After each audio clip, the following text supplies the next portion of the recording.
Boa noite aos médicos e estudantes que nos acompanham nessa segunda edição do curso Medicina da Pessoa, no dia em que estamos apresentando a oitava e antepenúltima sessão da disciplina.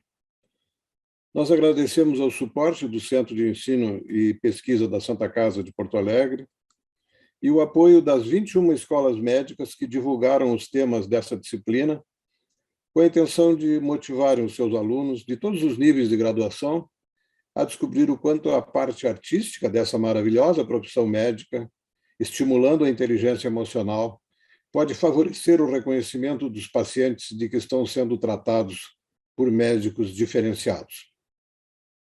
Diante de um mercado competitivo, um iniciando na arte de cuidar perceberá muito rapidamente que a maior qualificação técnica possível é realmente uma bagagem indispensável, mas não é suficiente. Hoje serão discutidas aqui as situações mais frequentes da terminalidade, uma das áreas mais importantes e demandadas da medicina de todos os tempos. Hoje trataremos de como deve ser idealmente conduzida a atividade médica nessa circunstância, e as histórias que serão narradas aqui têm um valor inestimável para o entendimento de que a terminalidade é um tempo curto demais para ser desperdiçado com frivolidades e picuinhas, e quando todos percebem que só há espaço para a verdade, despida de sofismas e metáforas, porque, sendo a última e definitiva, ela não pode correr o risco de ficar subentendida. O primeiro apresentador dessa noite é o professor Daniel Tabac. Ele possui graduação em Medicina pela Universidade Federal do Rio de Janeiro, em 79, especialização em Medicina Interna no Jackson Memorial Hospital da Universidade de Miami. É o mais renomado hemato-oncologista brasileiro, com especialização em hematologia e oncologia pela Washington University School of Medicine. É um confrade querido da Academia Nacional de Medicina, onde foi admitido como membro titular em 2002, com apenas 47 anos de idade e 23 anos de formado. Ele tem sido uma presença constante e obrigatória no nosso curso, pelo seu interesse reiterado e reconhecido nos aspectos humanos da relação médico-paciente. O seu tema de hoje é um dos mais difíceis nessa especialidade tão espinhosa, que é o direito à negação, uma das situações mais exigentes, delicadas e complexas do exercício da oncologia, porque demanda sensibilidade, inteligência e empatia, virtudes que, para a sorte dos seus pacientes e nossa, lhe sobram, e que ele administra com uma naturalidade que encanta. Meu querido Daniel, esses jovens que nos acompanham precisam muito ouvi-lo. A palavra é sua.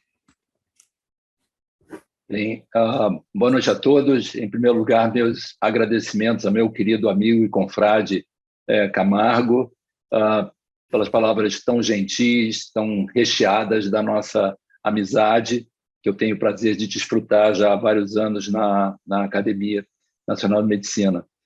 E eu realmente queria agradecer mais uma vez essa oportunidade de poder participar dessa segunda edição do curso da Medicina da Pessoa. Como você ressaltou e mencionou, um aspecto fundamental no sentido de ressaltar os aspectos humanísticos da nossa profissão que nos diferenciam, aqueles que veem o paciente muito além da sua doença, aqueles que percebem que a arte de cuidar é muito mais significativa do que a arte de curar, sem dúvida nenhuma reconhecem nesse aspecto vários pontos que nos aprimoram todos os dias e que nos educam todos os dias, e o curso deve ser parabenizado por isso. Como o professor Camargo mencionou, o objetivo dessa discussão e o título da aula diz respeito a exatamente aspectos da negação e o direito à negação dos nossos pacientes.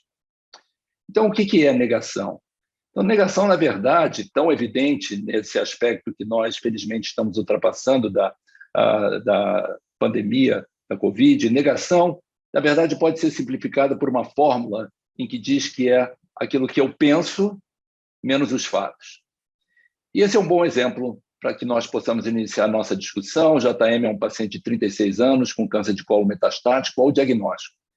Ele foi informado sobre o prognóstico, recebeu vários regimes quimioterápicos por 26 meses, foi internado devido à progressão do quadro. E na internação, ele está convencido da curabilidade da doença. Ele apresenta uma relutância em discutir a evolução com a equipe assistente e, através, posteriormente, de uma reunião com uma equipe multidisciplinar, foi identificado um aspecto de depressão, negação, e foi feito com um conluio do time. A reunião progressiva com familiares permitiu a ele, posteriormente, a aceitação do quadro, tendo ocorrido o óbito em casa após 3 semanas. Essa é uma história que permite a gente entender exatamente essa arte de conduzir a comunicação com o nosso paciente no sentido de beneficiá-lo em toda a sua trajetória. A trajetória do cuidado do paciente pode ser aqui reconhecida por uma das pessoas que mais desempenhou aspectos da comunicação e do reconhecimento do paciente terminal, Elizabeth Kubler-Ross, escreveu um dos livros mais famosos sobre a morte e morrer, e ela descreve essa trajetória, sendo que, quando o paciente é confrontado com o seu primeiro diagnóstico, a negação representa o primeiro aspecto dessa evolução. Segue-se a ele um sentimento de raiva diante do conhecimento daquele diagnóstico, da frase célebre em que se reconhece porque eu. Inicia-se, então, a seguir um processo de barganha, em que algum tipo de negociação procura se estabelecer no sentido de ganhar espaço com a própria doença, como se, de fato, isso fosse possível. Segue-se a um período de aceitação e a exploração de todas as possibilidades. Mas uma coisa que precisa ficar muito clara é que essas etapas não se seguem de uma forma cronológica, e elas se misturam na sua sequência, na sua compreensão do próprio paciente, estão presentes em todos os aspectos da relação médico-paciente. Uma das frases mais célebres de Kubler-Ross, ela menciona que a negação da morte que é parcialmente responsável pelas pessoas viverem uma vida vazia, sem propósito. Porque quando você vive imaginando que você vai viver para sempre, parece muito simples e fácil adiar as coisas que você pensa e você sabe que você precisa fazer. Um outro exemplo, esse de uma forma mais dramática. A Dê é uma enfermeira oncológica que, aos 58 anos, quando confrontada com essa imagem, descreve que ela acompanha essa dermatite há 5 anos. E ela menciona que ela não me preocupa porque até que há 1 mês atrás eu comecei a ter uma limitação no cuidado dos meus pacientes. O que nós podemos reconhecer claramente aqui é uma negação patológica, em que a aceitação progressiva ocorreu após um acompanhamento mais cuidadoso. A negação ela é dinâmica, ela varia conforme as necessidades e ela é cheia de um grau de ansiedade e depende do tempo e do estágio da doença.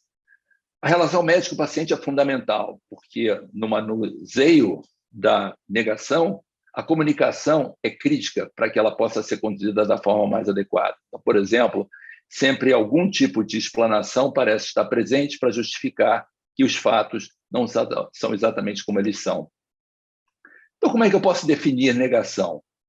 Ela deve ser definida como uma busca consciente ou inconsciente de mecanismos para alívio da ansiedade, do medo, da morte ou da dor. O cérebro procura acomodar o trauma, e a negação, de fato, ela pode ser adaptativa ou mal adaptativa. Na verdade, ela é potencialmente adaptativa ou potencialmente mal adaptativa. Ela vai de um extremo em que existe um repúdio inconsciente até evitar positivamente, no caso dela ser potencialmente adaptativa.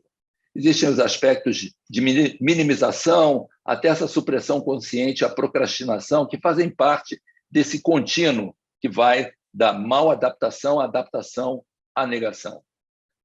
Um exemplo de negação mal adaptativa. Esse é um médico de 72 anos e assintomático até agosto de 2020. Eu acompanhei pessoalmente. A avaliação odontológica foi feita devido a algumas ulcerações na cavidade oral e a biópsia da lesão mostrou que se tratava de um linfoma difuso de grandes células B.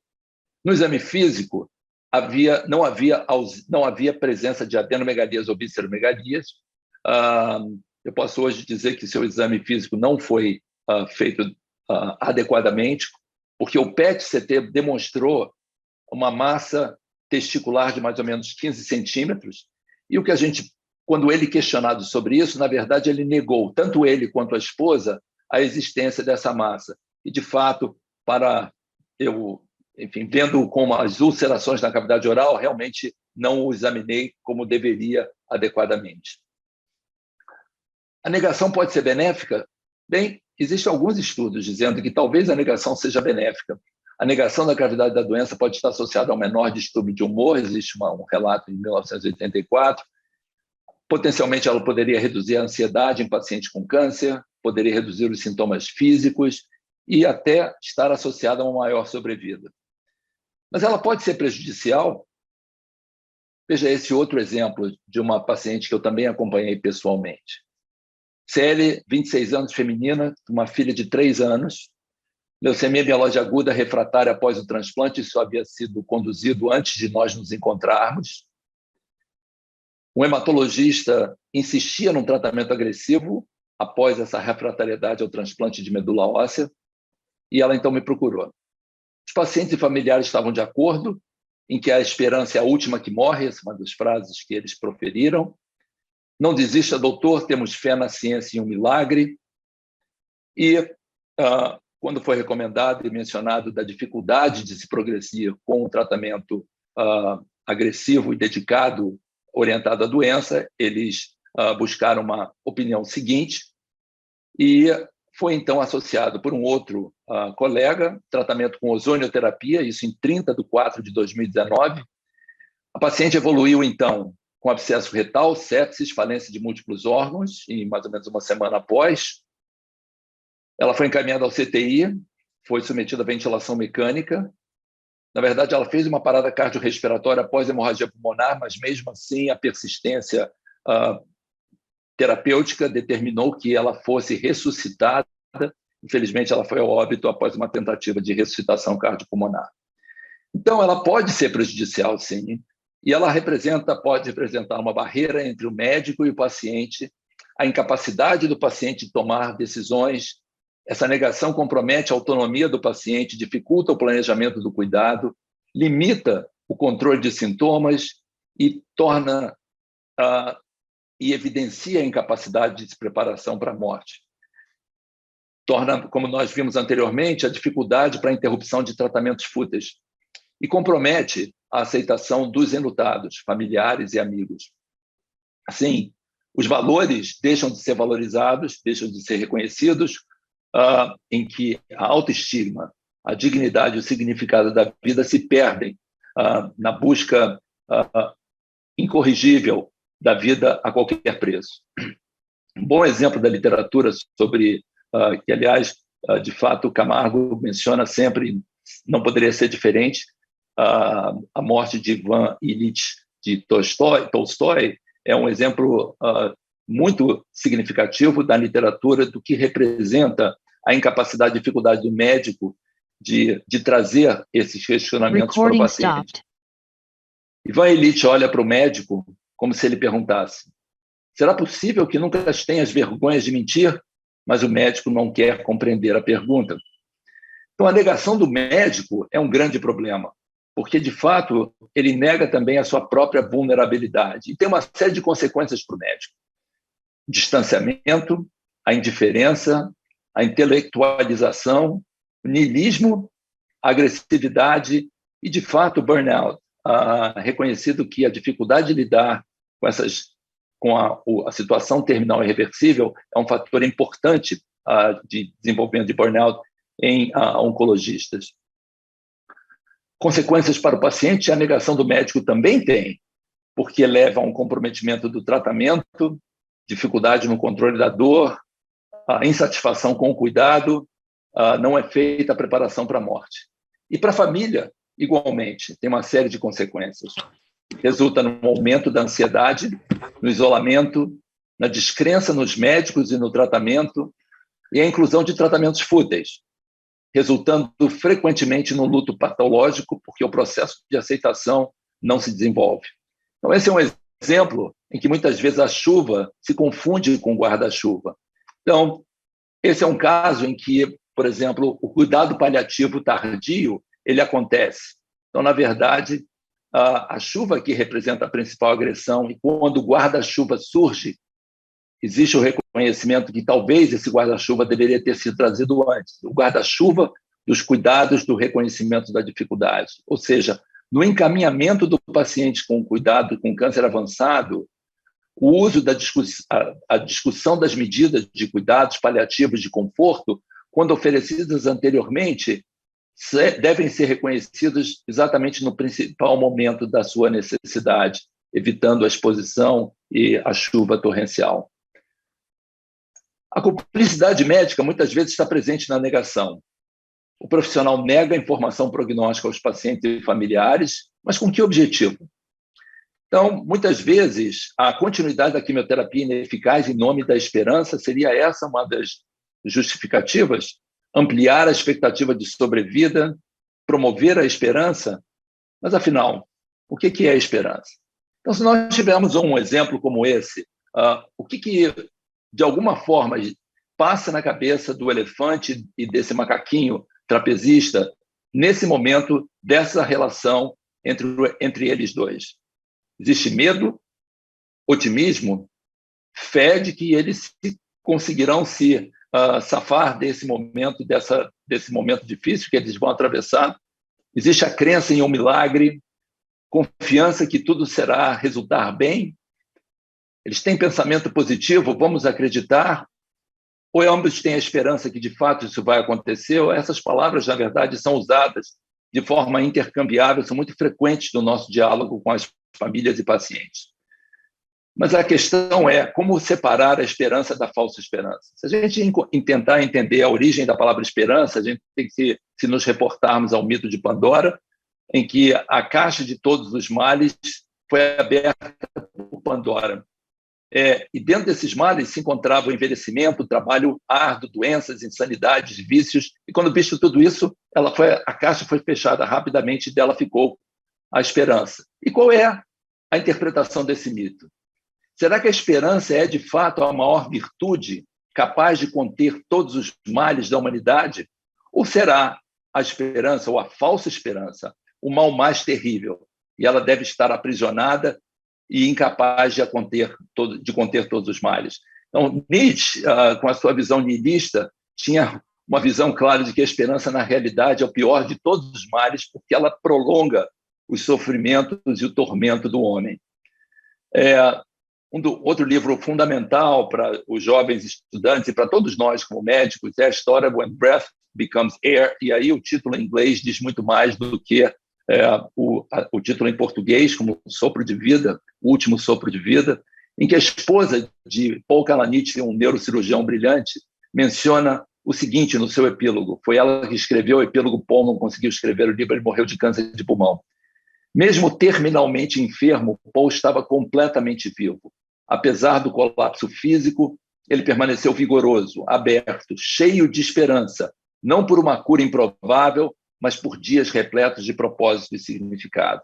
E nesse livro também fundamental para a nossa formação como médicos e como pessoas, John Groopman é um hematologista de Boston, e, na verdade, ele escreveu esse livro Anatomia da Esperança e vários outros, mas esse é muito importante, com várias citações extremamente críticas para o tema que nós estamos debatendo hoje. E ele menciona exatamente isso, que a esperança difere do otimismo. Ela não surge do pense positivamente ou de uma previsão favorável. A esperança, ao contrário do otimismo, tem as suas raízes na pura realidade. A falsa esperança nos conduz a escolhas equivocadas que comprometem a nossa capacidade de decidir. A visão da esperança verdadeira não é turva. Ela percebe as incertezas que existem e os riscos potenciais. Entretanto, é através deste caminho que ela constrói uma via realista para um futuro melhor. E Osler, o grande educador, ele menciona que medicina é isso. Medicina é a ciência da incerteza e a arte da probabilidade. E esperança é incerteza. É o encontro do possível com o provável. Então, diante de uma situação como essa, como devemos abordar a negação? Porque muitas vezes a resistência à informação ela está presente durante toda o nosso relacionamento com os nossos pacientes. Como abordar esse fato? Então, existem algumas diretrizes, ou pelo menos algumas intervenções, que podem facilitar a comunicação entre a equipe multidisciplinar e o paciente, no sentido de conduzir um quadro em que a negação está muito presente em todas as ações. O primeiro aspecto é exatamente esse, intervenções com a família, estar junto, estar presente. Como a Ana falou, fazer companhia. Intervenções legais são fundamentais, muitas vezes aspectos jurídicos são críticos do ponto de vista da relação com todos os familiares e existem preocupações específicas com o paciente diante da extensão da sua vida e como será a sua terminalidade. Muitas vezes intervenções psicológicas, psiquiátricas e eu diria religiosas da crença e da sua espiritualidade são importantes no sentido de avaliar de uma forma adequada o procedimento e o desenrolar do discurso do paciente. Consultas éticas são importantes também no sentido de entender quando que um determinado tratamento pode ser interrompido ou como, no caso, por exemplo, de um paciente em suporte ventilatório, quais são as condições éticas e legais que permitem a condução ou interrupção daquele suporte agressivo. Do ponto de vista do médico, lidar com a negação do paciente requer uma grande habilidade. Em primeiro lugar, ele tem que manter uma atitude de não confrontação. Confrontar o paciente diante das suas crenças, na verdade, só vai afastá-lo. E, nesse momento, é muito importante tê-lo próximo para que ele possa entender e, na verdade, ter uma compreensão mais clara dos aspectos envolvidos em todas as decisões, caso a decisão seja de interromper determinado tipo de tratamento e não iniciar determinado tipo de tratamento. Definitivamente não se deve incluir ameaças e o conflito deve ser evitado a todo custo. Descrever diversidades de opinião ou diferenças nos objetivos do tratamento. Então, é muito importante reconhecer que as possibilidades, de fato, existem. E, fundamentalmente, não assumir a negação como uma questão pessoal ou a preocupação eventual de que o paciente vai buscar uma outra opinião. É muito importante deixar claro com a sua forma pessoal e, principalmente, que ela não é a única, mas é aquela na qual você acredita. Então, lembrar, então, que a negação não é uma resposta à competência do profissional. E, muitas vezes, isso é um fator que acaba determinando a luta contínua para tratamentos que, de fato, são fúteis.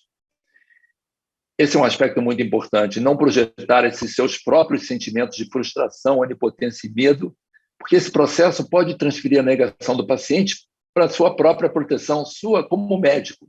Então, reconhecer esses aspectos em si próprio é muito importante no sentido da condução do processo com o paciente. E é muito importante reconhecer, junto ao paciente, a negação como uma forma de proteção. Então, muitas vezes é dessa maneira que o paciente tenta se proteger de um resultado final inevitável. E é fundamental sempre utilizar essa comunicação empática, reconhecendo o paciente como pessoa para veicular a informação adequada e sentir com ele o momento que ele está atravessando. Então, uma pessoa, na verdade, um líder e um expert na arte de comunicação, como Robert Buckman, infelizmente não está mais entre nós, mencionou uma vez que o expert na comunicação de notícias difíceis não é alguém que acerta todas as vezes. Ele simplesmente erra menos e fica menos frustrado quando as coisas não seguem de uma forma mais suave. Finalmente, estratégias específicas nossas para lidar com a negação. Em primeiro lugar, sempre, apoiar sempre o paciente. Encorajar as atitudes para lidar com os comportamentos que não são prejudiciais. Oferecer essa oportunidade para reuniões com as famílias. Trabalhar sempre com os mecanismos de adaptação. Fundamentalmente, estar junto. Para o médico, é muito importante que você se conheça e fazer os seguintes questionamentos. Você está vivendo essa mesma negação? Você está abandonando o paciente físico ou emocionalmente? Ou você está se sentindo ameaçado pela condição do paciente? Mais uma vez, lembrando Osler, é importante mencionar sempre que a prática da medicina é uma arte, não é um comércio, é um chamado, não é um negócio. É um chamado em que você exerce igualmente a sua mente e o seu coração. Seguem aqui algumas referências. Eu agradeço mais uma vez a oportunidade de participar desse curso e estou aberto a questionamentos quando for adequado. Muito obrigado. No Brasil, morrem cerca de 1.200.000 pessoas a cada ano, a maioria de morte anunciada.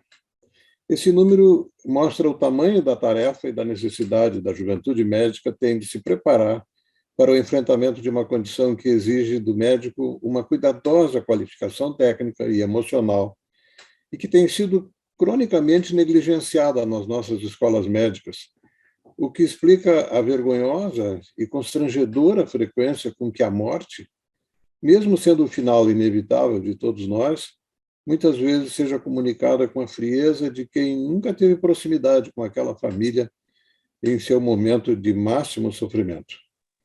Pensando nisso, eu resolvi conversar um pouco sobre por que os médicos fogem do paciente terminal. Existe um grande contraste do atendimento médico rotineiro com o paciente terminal.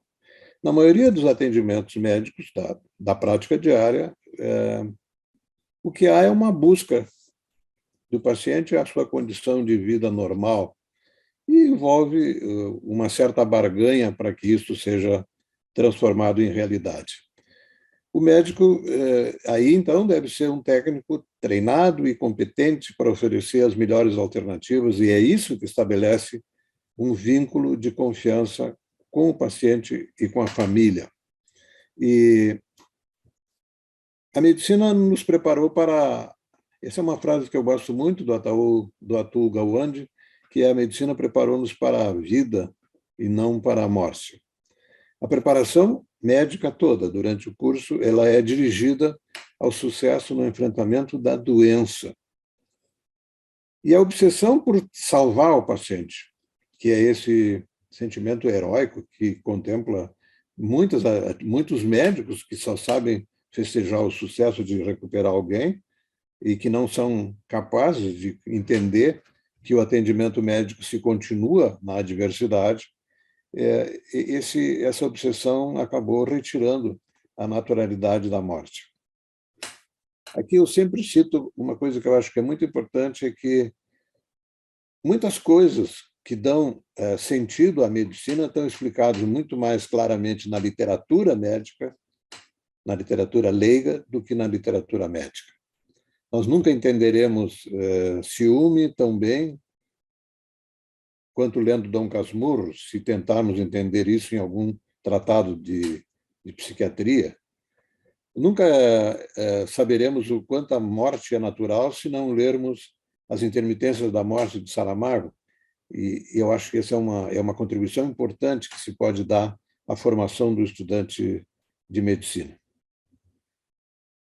Por que a maioria dos médicos foge do paciente terminal? Porque nós temos dificuldade de assimilar a noção indispensável de que o atendimento médico não se encerra quando se comprova que o quadro é irreversível na direção da morte. O médico instável emocionalmente não consegue conviver com a terminalidade. Isso é uma coisa que todos os que escrevem sobre o paciente terminal chamam a atenção de como é que se seleciona um médico habilitado. Ele tem que estar emocionalmente resolvido com ele mesmo, para que ele tenha condições de suportar a pressão, a sensação de frustração tão frequente e conservar, ainda assim, a solidariedade e empatia. E o desserviço de aparentar ou sentir pena do paciente é um dos grandes desastres de uma relação médico-paciente não bem entendida, não bem elaborada por um médico inseguro. A negação do paciente protege o médico, eu não tenho dúvida nenhuma. Quando o médico pergunta ao paciente como ele está se sentindo hoje e o paciente diz que está um pouco melhor, Esse é o anúncio sacramentado do quanto o paciente está pouco interessado em notícias, já que elas definitivamente não conseguirão mais serem boas. É uma espécie de pacto que se estabelece. Se você não tem notícia boa para me dar, evitemos as notícias. Existe um segundo grupo de pacientes, felizmente para os médicos menos numeroso, que é aquele paciente que quer discutir a desgraça de estar por morrer. Eu tive uma experiência dessa uns anos atrás, muitos anos atrás, um psiquiatra que recebeu a visita de um colega de serviço, enquanto eu o examinava. Era um portador de uma sepse peritoneal, com necrose da parede anterior do abdômen. E antes do colega chegar, ele me disse: estou morrendo porque eu tenho 2.000 leucócitos, com esse quadro de infecção. Aí chega o colega para visitá-lo, e numa ansiedade terrível, aquela ansiedade característica de quem tem a consciência plena de que foi relapso em relação ao cuidado do colega. Chegou tarde, chegou quando ele já está muito doente. E ansioso ao se despedir do colega, porque naquele fim de tarde ele sabia do compromisso que no serviço era a rotina, ele pergunta: alguma coisa a mais que eu possa fazer? E o esperado é que o paciente dissesse: não, está tudo bem, muito obrigado pela visita. E ele resolveu discutir a tragédia de ter 36 anos, uma mulher jovem, 2 filhos pequenos, e estar por morrer. E ele disse: não, se eu pudesse escolher, eu gostaria de tirar esses drenos, curativos, tubos, eu gostaria de ir para casa, tomar banho com sabonete Johnson, transar com a minha mulher e depois tomar minuano limão gelado. Pode ser? Eu nunca vi ninguém tão atrapalhado, simplesmente porque nós estávamos diante de uma realidade impossível de ser assimilada com naturalidade por quem tinha 36 anos e tão pouco preparado para morrer. O Luiz Alberto foi um aluno importante na minha vida universitária, e eu fui visitar um paciente, o Edivaldo, e levei um bando de estudantes para conhecê-lo. Era um homem que estava morrendo com metástases ósseas múltiplas, uma dor terrível, e como a dor era o foco da terapia possível, eu disse que tinha conversado com o neurocirurgião, que tinha proposto uma risotomia e que isso ia vir definitivamente aliviador. Quando o esperado era que o Edivaldo festejasse essa perspectiva, ele me disse: doutor, eu preciso lhe perguntar uma coisa.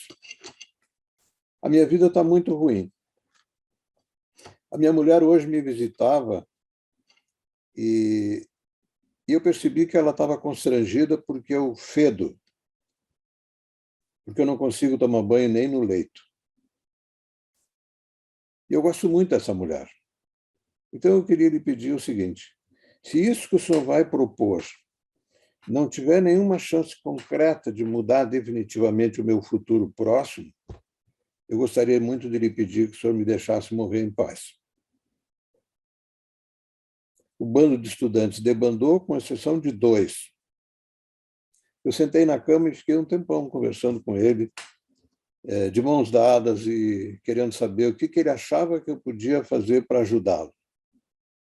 10 anos depois, eu estava em Madrid, no aeroporto de Barajas, esperando a chegada da bagagem, quando fui abordado por um jovem que se apresentou como Luiz Alberto. Eu sou um dos 2 que estava nos pés da cama do Edivaldo.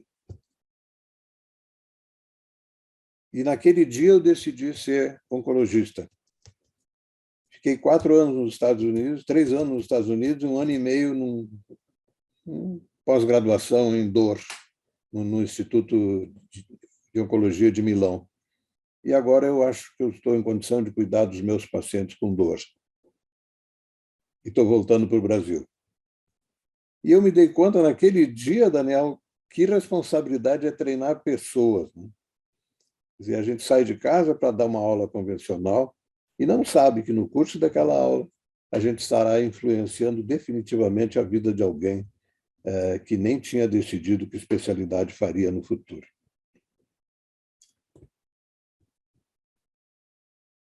O desamor é muito comum nos entrechoques de uma relação médico-paciente de um doente terminal, porque a doença sem solução frustra e muitas vezes o médico insensível não percebe que ele está lá para tornar a sobrevida desse paciente o mais qualificada possível e não para expor os seus sentimentos. Esse Cigana de Viver é uma história dramática, porque é um paciente que consultou com um infiltrado pulmonar com característica de carcinoma, de adenocarcinoma, e quando eu disse que eu ia ter que fazer alguns exames para chegar ao diagnóstico, ele disse: doutor, eu já sei o que eu tenho um adenocarcinoma e eu estou aqui por outra razão. Eu tenho 41 anos, estou noivo, não estou preparado para morrer e eu preciso saber que tempo o senhor acha que eu tenho de vida. Isso fazem 4 anos, estava começando a imunoterapia. E ele tinha um infiltrado leve contralateral, era um caso não cirúrgico definitivamente no início. E eu disse que nós podíamos tentar a imunoterapia, que era uma terapia muito mais qualificada do que a quimioterapia e que talvez ele pudesse responder se tivesse as alterações correspondentes. E ele, muito objetivo, me disse: e se isso não funcionar? Eu disse: olha, nós teremos ainda uma última chance, que é a de transplante bilateral de pulmão, que é uma condição pouco frequente, porque é só indicada nessa forma de câncer. Saímos do consultório, nos despedimos abraçados. Ele sentiu que tinha encontrado alguém que estava disposto a ir até o fim para, quem sabe, restabelecer a vida normal. 2 anos e meio depois, nós tivemos uma conversa, que ele veio para uma consulta com a esposa, agora a esposa. E aí ele me contou uma coisa que eu fiquei chocado, que naquele dia que ele consultou comigo e eu plantei as esperanças possíveis, ainda que improváveis, eu estava contrariando uma perspectiva terrível anunciada pelo oncologista, que quando ele perguntou: doutor, e que tempo eu tenho de vida, porque está na época de plantar e eu preciso saber quando é que eu posso voltar a trabalhar. E ele era um agrônomo bem-sucedido. E o oncologista disse: o senhor não se preocupe em plantar, o que o senhor com certeza não vai colher. Quer dizer, que tipo de estímulo leva alguém a anunciar isso com essa crueza? Ele realmente... Eu acho que ele viveu mais do que normalmente seria possível viver, também pela gana que ele tinha de conseguir. E ele está agora com quase 4 anos de sobrevida de boa qualidade, sem evidência de recidiva. Provavelmente não será para sempre, mas ele ganhou uma sobrevida de boa qualidade. Os alunos, em geral, se chocam quando são anunciados como candidatos a visitantes de um paciente terminal. Eu fiquei muito impressionado com uma turma. Um já me perguntou se o paciente que eu tinha anunciado como o Miguel, que era portador de uma doença muito avançada, estava muito emagrecido, tinha muita dor por invasão da coluna, um câncer de esôfago, e ele me perguntou se esse infeliz ainda estava consciente. Quando eu disse que sim, ele disse que não gostaria de visitar esse paciente porque ele não tinha condições emocionais para isso. Uma menina me disse: doutor, eu prefiro também não conhecê-lo, porque eu tenho muita facilidade para chorar, e se eu chorar na frente dele, a condição anímica vai piorar ainda mais. Aí voltamos, conversei sobre o que significava a doença do ponto de vista do paciente, tendo como única referência a expressão do sofrimento. E quando eu falei durante algum tempo sobre isso, a menina entrou no quarto do paciente, a menina chorona. Antes de sair do hospital, eu resolvi dar uma espiada e ela estava sentada na cama, segurando a mão dele. E aí, ela disse uma coisa que eu fiquei impressionado com a sensibilidade daquela menina. Ela disse: o senhor sabe que nesse andar não tem nenhum paciente com netos tão lindos na mesa de cabeceira quanto o senhor? E aí ele deu a outra mão para ela segurar. E eu fiquei esperando que ela chorasse. Ela teria chorado o melhor choro que se pode chorar sendo médico com a intenção pura de ajudar alguém. O Daniel já falou das etapas, dos estágios do luto, e é muito interessante o quanto é diferente a reação do paciente abordado em diferentes etapas desses estágios do luto. Por que muda tão completamente a abordagem? Por que poucos médicos conseguem conversar com o paciente terminal? Porque o paciente terminal sempre sabe que vai morrer.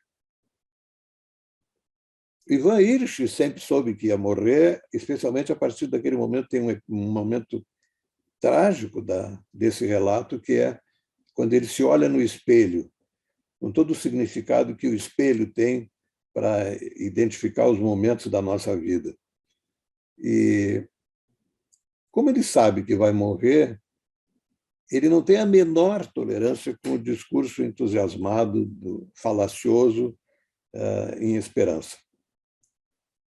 Então, quem não conseguir conversar da condição real do paciente, é melhor que não visite o paciente terminal. Outro aspecto importante é que ninguém adoece sozinho. Nós não temos como manejar um paciente sem levar em consideração o que significa a doença dele para a sua família, que tem um componente emocional, que tem um componente econômico, e muitas vezes isso é uma questão importante para mudar a abordagem e atitude em relação ao que deve ser feito. E o médico tem que interagir com a família, com o paciente, e que o paciente seja amparado pela família é uma exigência básica de convivência. Eu acho que tem dois trapalhões que juntos infernizam o que resta de vida do paciente. A família que não interage com o paciente e nega a morte anunciada, e o médico que só quer sedar o paciente porque não sabe o que fazer. Eu fiz um erro desses quando era mais jovem. Eu estava no hospital, o seu Antônio era um velho com fibrose pulmonar em fase terminal. A fibrose pulmonar se acompanha de uma dispneia que é insuportável para quem assiste. Tamanho o esforço físico para tentar manter a ventilação. E eu, na presença da senhora, da esposa, uma velhinha muito querida, eu disse que nós íamos sedá-lo porque ele estava sofrendo e nós queríamos que ele conseguisse pelo menos descansar um pouco. E me afastei. Ela saiu atrás de mim e me disse uma coisa que me impressionou. Ela disse: doutor, não cede, nós estamos tendo uma conversa maravilhosa. Não faça, ele suporta, ele está conseguindo conversar. Quando eu voltei, horas depois, estava clareando o dia, ele tinha acabado de morrer. E ela me disse: doutor, muito obrigado por ter atendido o meu pedido, porque por conta da sua sensibilidade, nós tivemos a segunda melhor noite das nossas vidas. Que grande conversa deve ter sido esse fecho, né? Esse arremate, esse inventário terminal de uma vida que deve ter sido muito amorosa. Esse é um biombo para a sensibilidade médica. É aquele médico que entra no quarto, olha todos os monitores, entra no box da UTI, não olha para a cara do paciente e tal. E, na verdade, a fixação dos aparelhos é uma expressão de incapacidade de encarar o paciente de verdade como um ser sofredor. Eu acho que a principal carência do paciente no momento da pré-morte é que ele seja ajudado a enfrentar uma condição de irreversibilidade. Eu gosto muito dessa imagem de que o fim da vida é como um muro que é tão alto que ele não consegue escalar, tão longo que ele não consegue contornar, e a partir daí, não tendo mais futuro, o papel do médico é ajudá-lo no sentimento mais importante nesse instante, que é a da busca meio desesperada de perdão. Não tem nenhum sentimento mais forte no fim da vida do que a necessidade de reconciliação, de recapitulação, E, frequentemente, o medo do abandono é maior que o medo da morte. E a carência de perdão de pequenas coisas, e muitas vezes as pessoas estão atormentadas no fim da vida porque deixaram pendente uma questão emocional, muitas vezes familiar, não resolvida, e o médico deve ser o intermediário, o que se oferece para ajudá-lo nessa pendência emocional. Eu queria terminar contando essa história do Oscar e do Miguel. Eu recebi um telefonema de um amigo meu dizendo que estava internado na Santa Casa um antigo capataz da estância, o Oscar. Eu fui visitar o Oscar, cheguei na hora da visita dos outros pacientes, cada leito tinha 3 ou 4 familiares em volta da cama e ele estava sozinho lá num canto da enfermaria. Conversei com ele e perguntei se ele estava muito emagrecido, se ele não tinha ninguém que viesse visitá-lo. E ele disse, olha, doutor, eu sou viúvo, meus filhos moram longe, e eu tenho até uns conhecidos por aqui, mas eles não me visitavam quando eu estava saudável. Agora que a minha pele está encostando no osso, eu não quero que eles me vejam assim.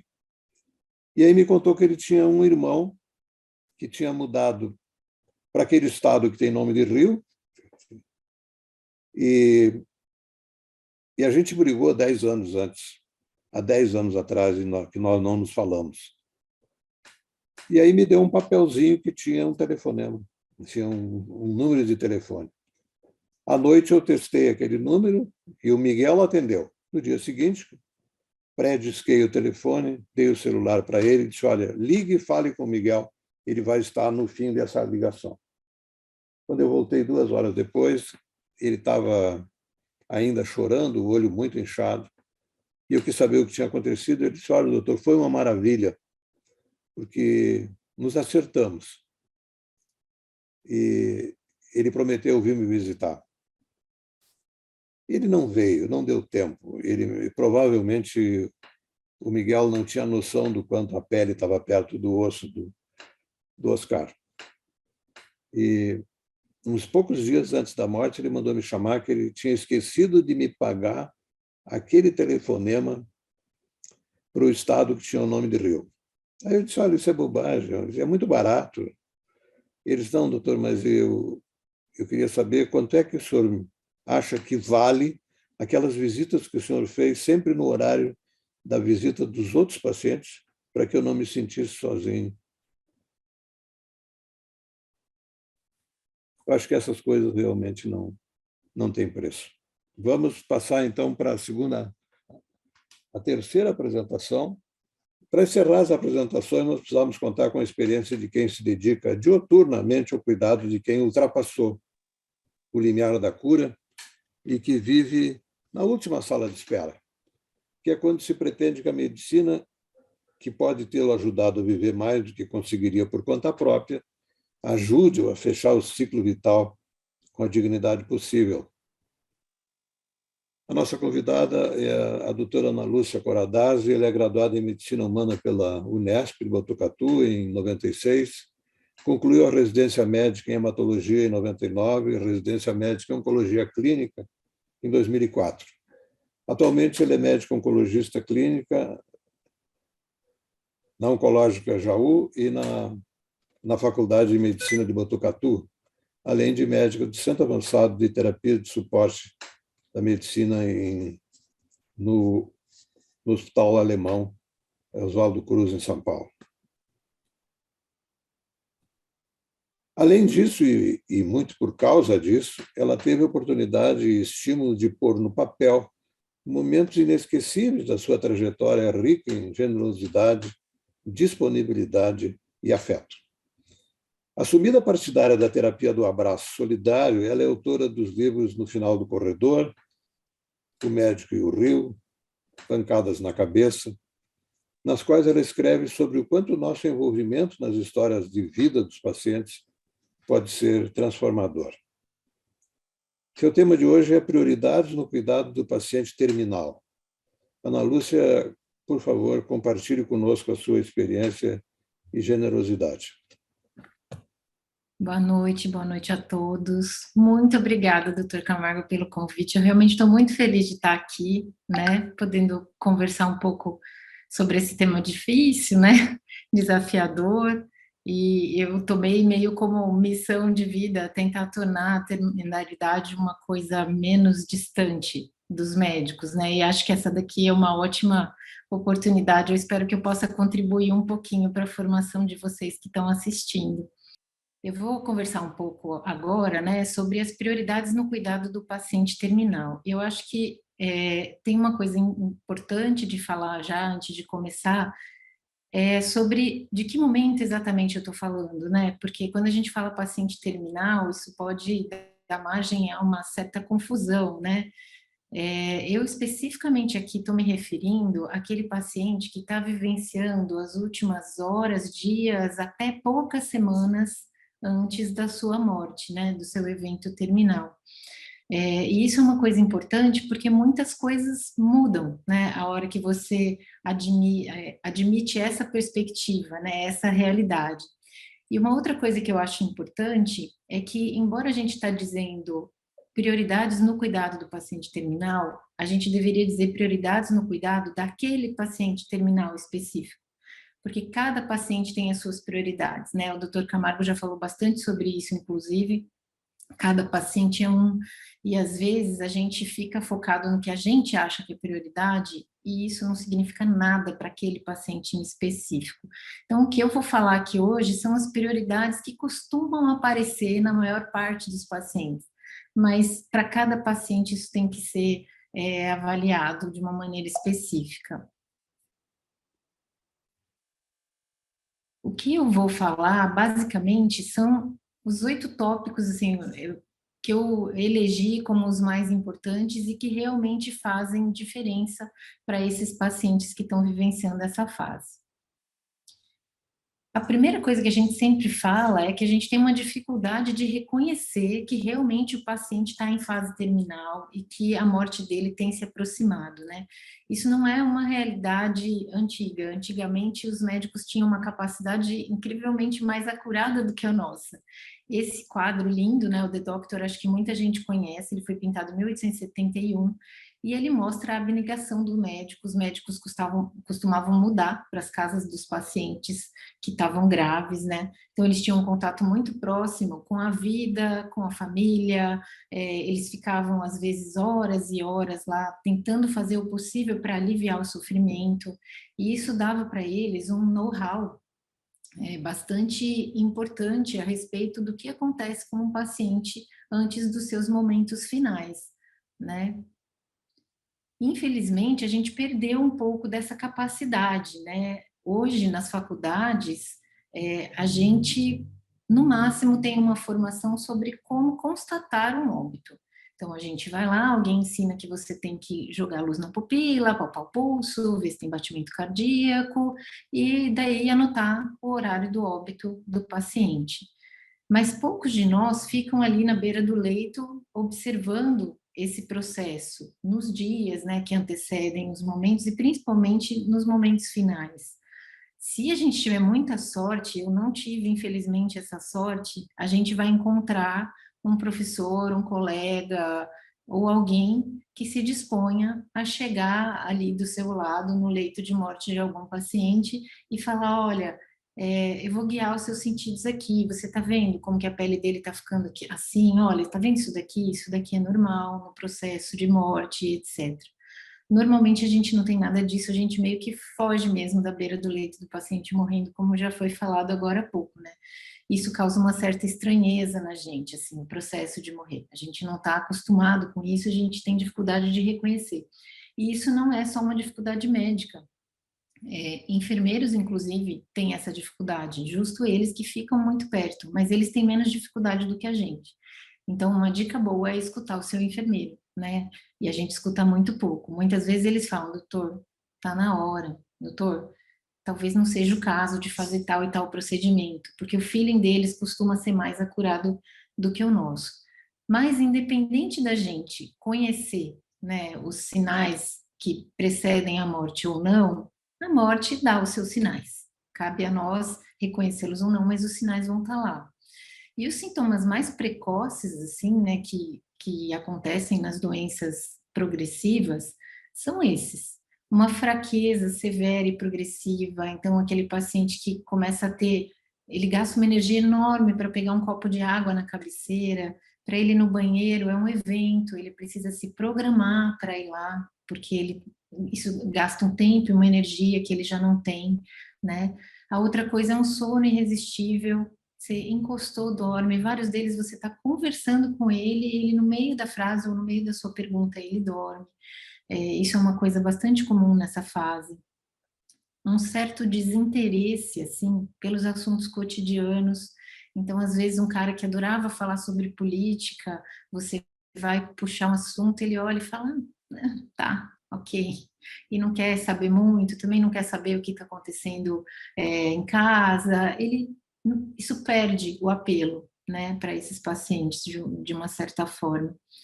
Eles costumam ter uma inapetência progressiva e isso costuma incomodar muito a gente, né? Incomoda muito a família. A gente tem essa coisa da alimentação como uma fonte de vida, né? E a gente precisa entender que no processo de morrer, a inapetência é normal e não faz mais muito sentido, né? Nutrir um corpo que já está indo embora. Isso é da natureza, isso não é nenhum erro, não é nenhuma transgressão. Então, é um sintoma que a gente costuma negar quando o paciente começa a ter, a gente começa a forçar a situação. E a outra coisa que acontece com frequência é a exacerbação de sintomas que estão relacionados à doença de base, né?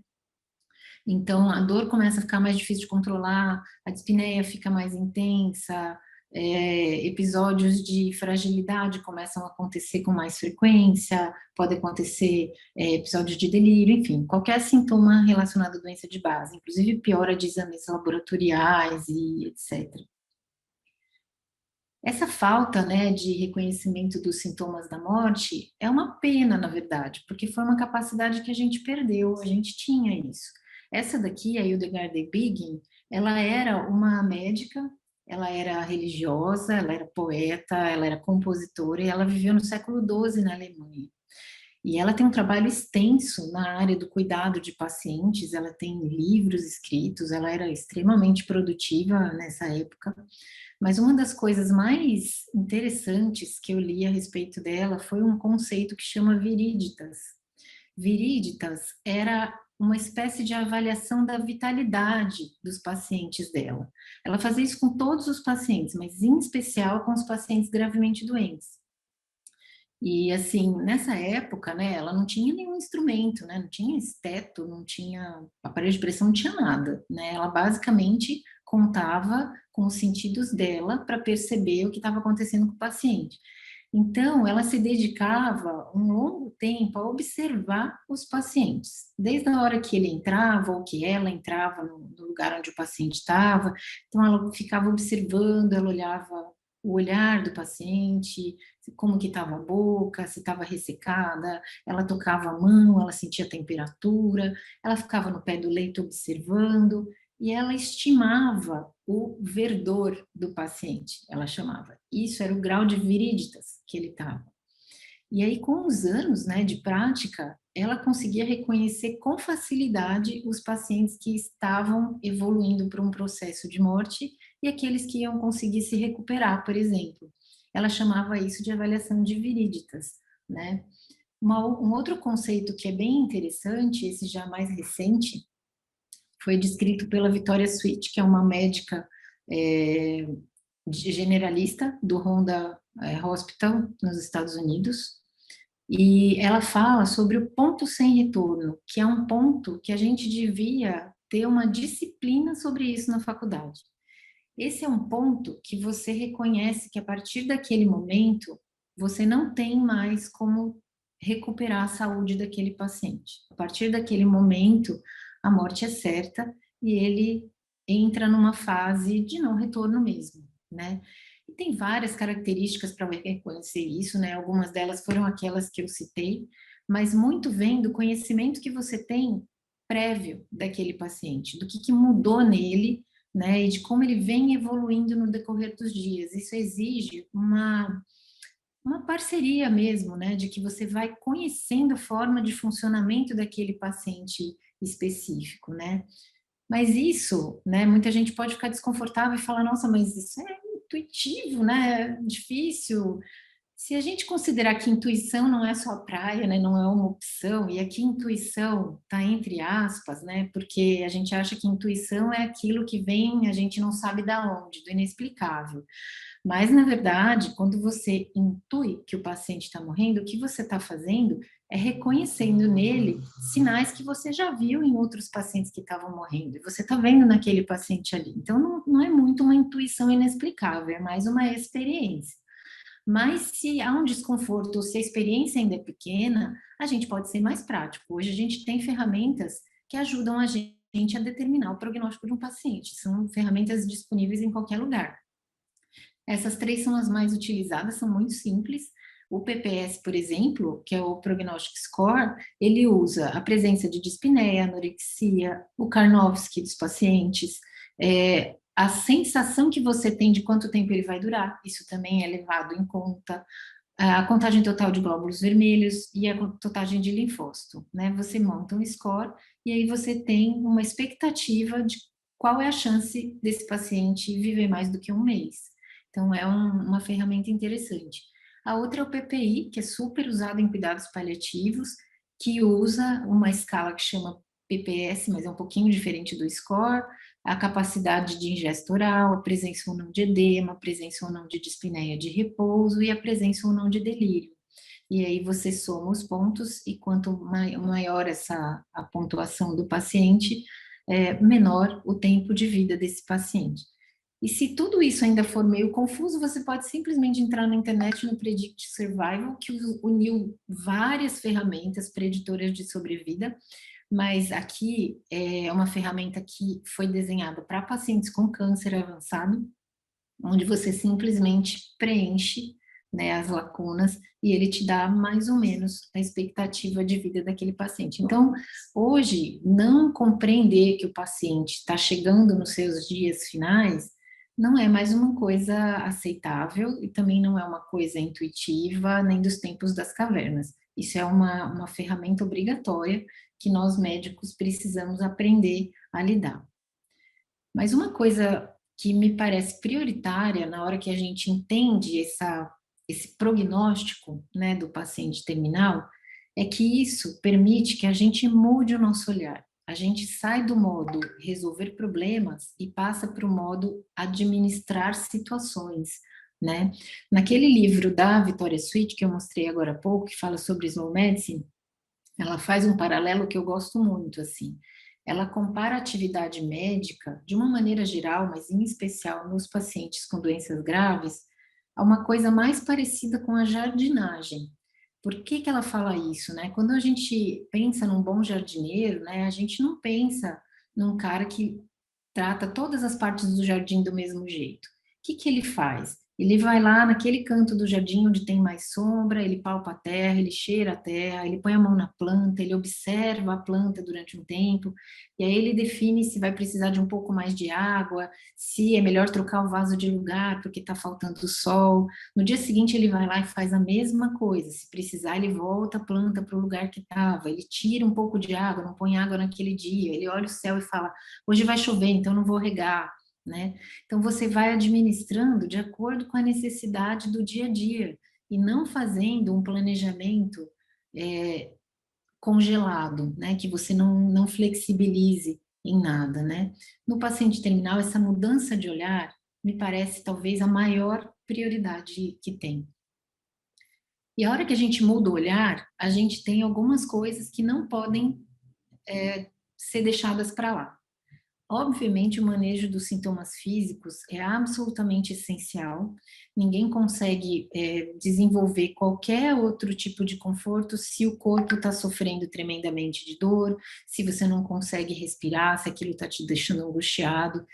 E nós médicos não costumamos investir muito do nosso tempo no manejo de sintomas. A gente investe o nosso tempo no manejo de doenças. Nessa fase, né, que a gente está falando do paciente terminal, a doença pouco importa, né? Às vezes, eu já vivenciei situações em que eu não lembrava o diagnóstico do paciente, não lembrava de verdade, assim. Esqueci completamente, porque o foco era tão outro, né, que não importava se o tumor era de intestino, se era de ovário, enfim, né, o importante era o alívio dos sintomas. E isso precisa ser feito de uma maneira, assim, tecnicamente impecável, tanto na avaliação desses sintomas, quanto nas estratégias que a gente vai usar para que esses sintomas sejam controlados. E se a gente tiver com dificuldade, chamemos ajuda, né, mas é importante que o paciente tenha os seus sintomas físicos controlados adequadamente. A segunda coisa que a gente negligencia muito é o sofrimento psicológico. Médico tem muito medo de falar como é que você está se sentindo, você está com medo? E muitas vezes a gente não precisa lidar com a resposta, a gente só precisa ouvir e identificar se ele precisa de um suporte específico, de um psicólogo, por exemplo, ou de algum outro profissional. Mas perguntas como como é que você está vendo essa situação toda? O que você tem pensado? Como é que você está se sentindo hoje? Mas a gente tem que perguntar essas coisas com tempo, né?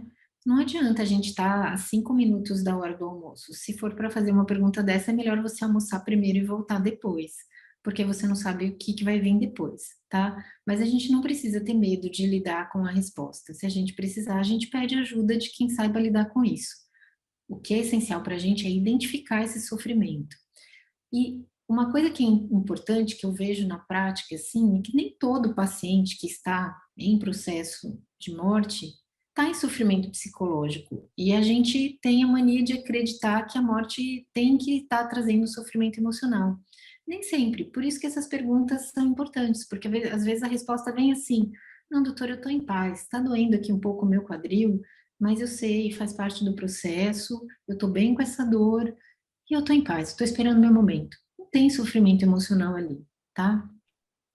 A outra coisa que a gente sempre negligencia é a espiritualidade, e aqui eu não estou falando de religião, aqui eu estou falando do sentido da vida, né, que é muito mais amplo do que a religião do paciente. Então a religião entra aqui, mas ela não é só isso. E espiritualidade é aquela questão de você se perguntar o que eu estou fazendo aqui, né? Qual é o sentido, qual é o meu legado, né? Qual é o meu significado nessa vida. E as pessoas que estão vivendo a fase terminal, elas têm uma propensão muito grande a desenvolver esse tipo de viagem interior, assim, né? Mais uma vez, o médico não necessariamente precisa saber lidar com isso. Os capelães fazem isso de maneira brilhante e a gente nunca vai fazer igual. Então, se você tiver um capelão disponível para abordar esse momento, é incrível o que eles fazem, né? Mas, infelizmente, nem todos os serviços têm capelães à disposição. Então, às vezes, é a gente mesmo que vai poder conversar sobre como foi a vida até ali, o que ele espera, que bonito que você deixou para sua família. Você está se sentindo em paz com isso? Tem alguma coisa ainda que você acha que ficou pendente? Isso a gente está falando sobre espiritualidade. Outra coisa importantíssima são as necessidades do cuidador, né? Muitas vezes a gente considera o cuidador um depósito de informações sobre o que está acontecendo com o paciente. E a gente esquece um pouco de que é um ser que sofre ali também, né? O cuidador, ele está envolvido naquele sofrimento de uma maneira, às vezes, muito maior do que a gente imagina. Então, cabe também sentar com o cuidador, ou na frente do paciente, ou fora dali, se for o caso. Como é que você está se sentindo?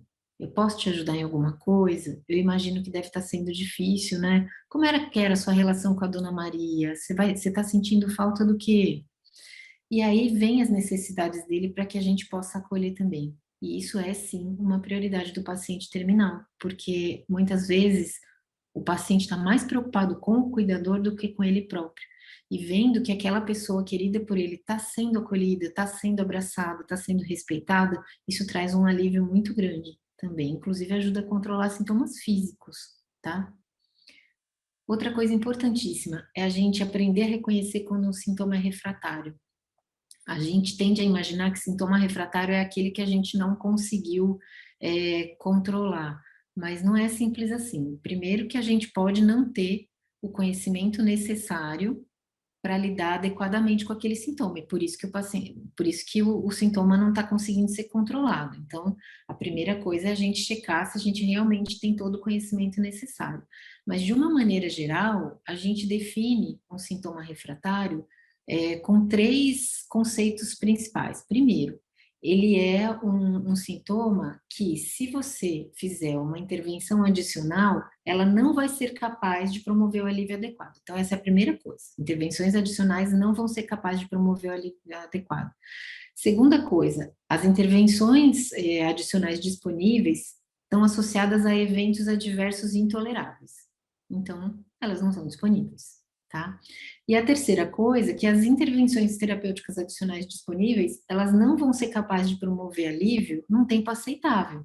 Então, é aquela intervenção que vai melhorar, mas só daqui 3 semanas. Eu não tenho esse tempo, então não adianta. Então, isso é um sintoma refratário. Por que que isso é importante? Porque quando você define um sintoma como refratário e ele é intolerável para aquele paciente, há uma indicação clara de sedação paliativa. E a sedação paliativa, ela vem desse diagnóstico para depois parte para uma conversa, uma avaliação com o paciente, uma avaliação com a família, né? E aí sim ela pode ser instalada, porque ela é uma medida importante na terminalidade quando a gente está lidando com sintomas refratários. Ela promove conforto, né, no final da vida. Em muitos cenários, por exemplo, o próprio envelhecimento avançado, as demências, muitas vezes a gente não chega a lidar com a necessidade de sedação paliativa, mas na oncologia ela é bastante frequente, porque o câncer judia muito do paciente na fase terminal. É comum a gente ter sintomas refratários, e, em especial dispneia, que é a principal indicação, né, delírio agitado e dor. Tá? Então, o reconhecimento de que o sintoma é refratário é absolutamente essencial. E, por último, a comunicação. A comunicação, ela tem que ser, assim, perfeita, né? E isso envolve os 2 movimentos, né? Ouvir e falar, ouvir e falar. E, muitas vezes, é muito mais ouvir.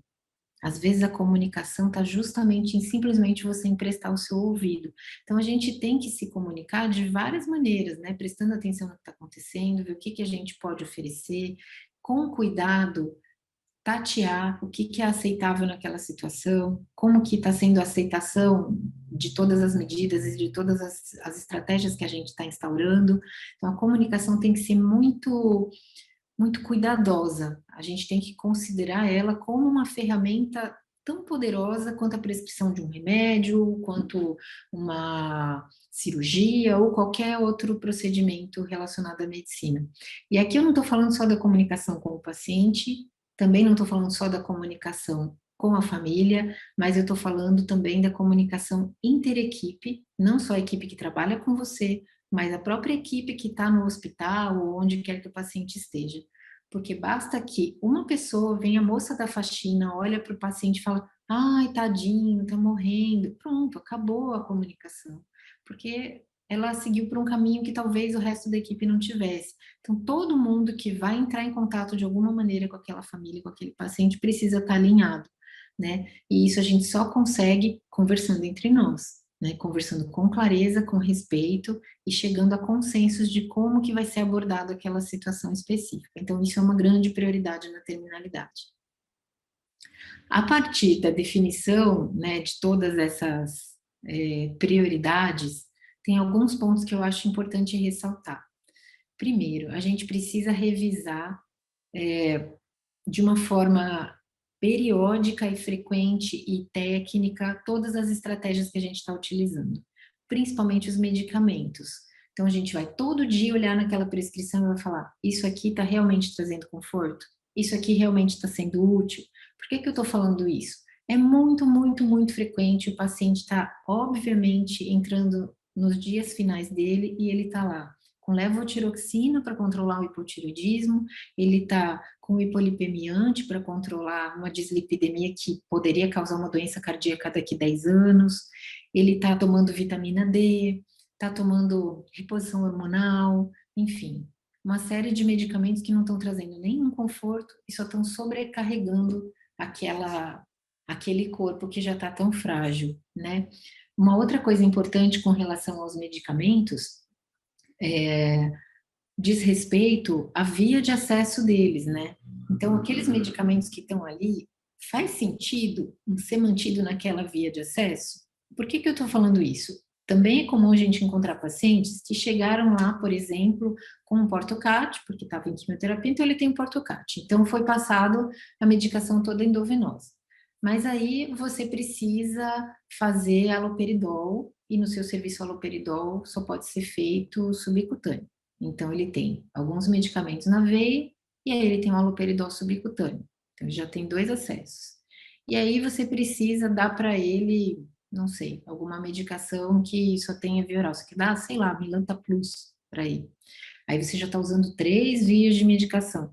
Será que você não consegue modificar essas medicações de tal forma que você use uma via só? Né? Será que isso não pode ficar mais fácil? Tem uma via que seja mais confortável para esse paciente, que você consiga fazer todas as medicações por ali? Outra coisa é a própria posologia e apresentação dos remédios, né? Será que eu consigo passar esse remédio para líquido e administrar na sonda que o paciente já tem, por exemplo, em vez de ter que ficar passando na veia? Será que isso é possível? Será que eu consigo, em vez de fazer medicamento de 8 em 8 horas, eu fazer de 12 em 12 ou uma vez por dia? Tem outro medicamento que eu consiga substituir para que essa posologia fique mais fácil? Eu consigo juntar vários medicamentos num horário só, para que o paciente não fique sobrecarregado com medicamentos a cada 2 horas, né? Então, pensar a prescrição com carinho, com cuidado, com esse foco de o que é mais confortável e o que é útil para o paciente, é uma prioridade importantíssima.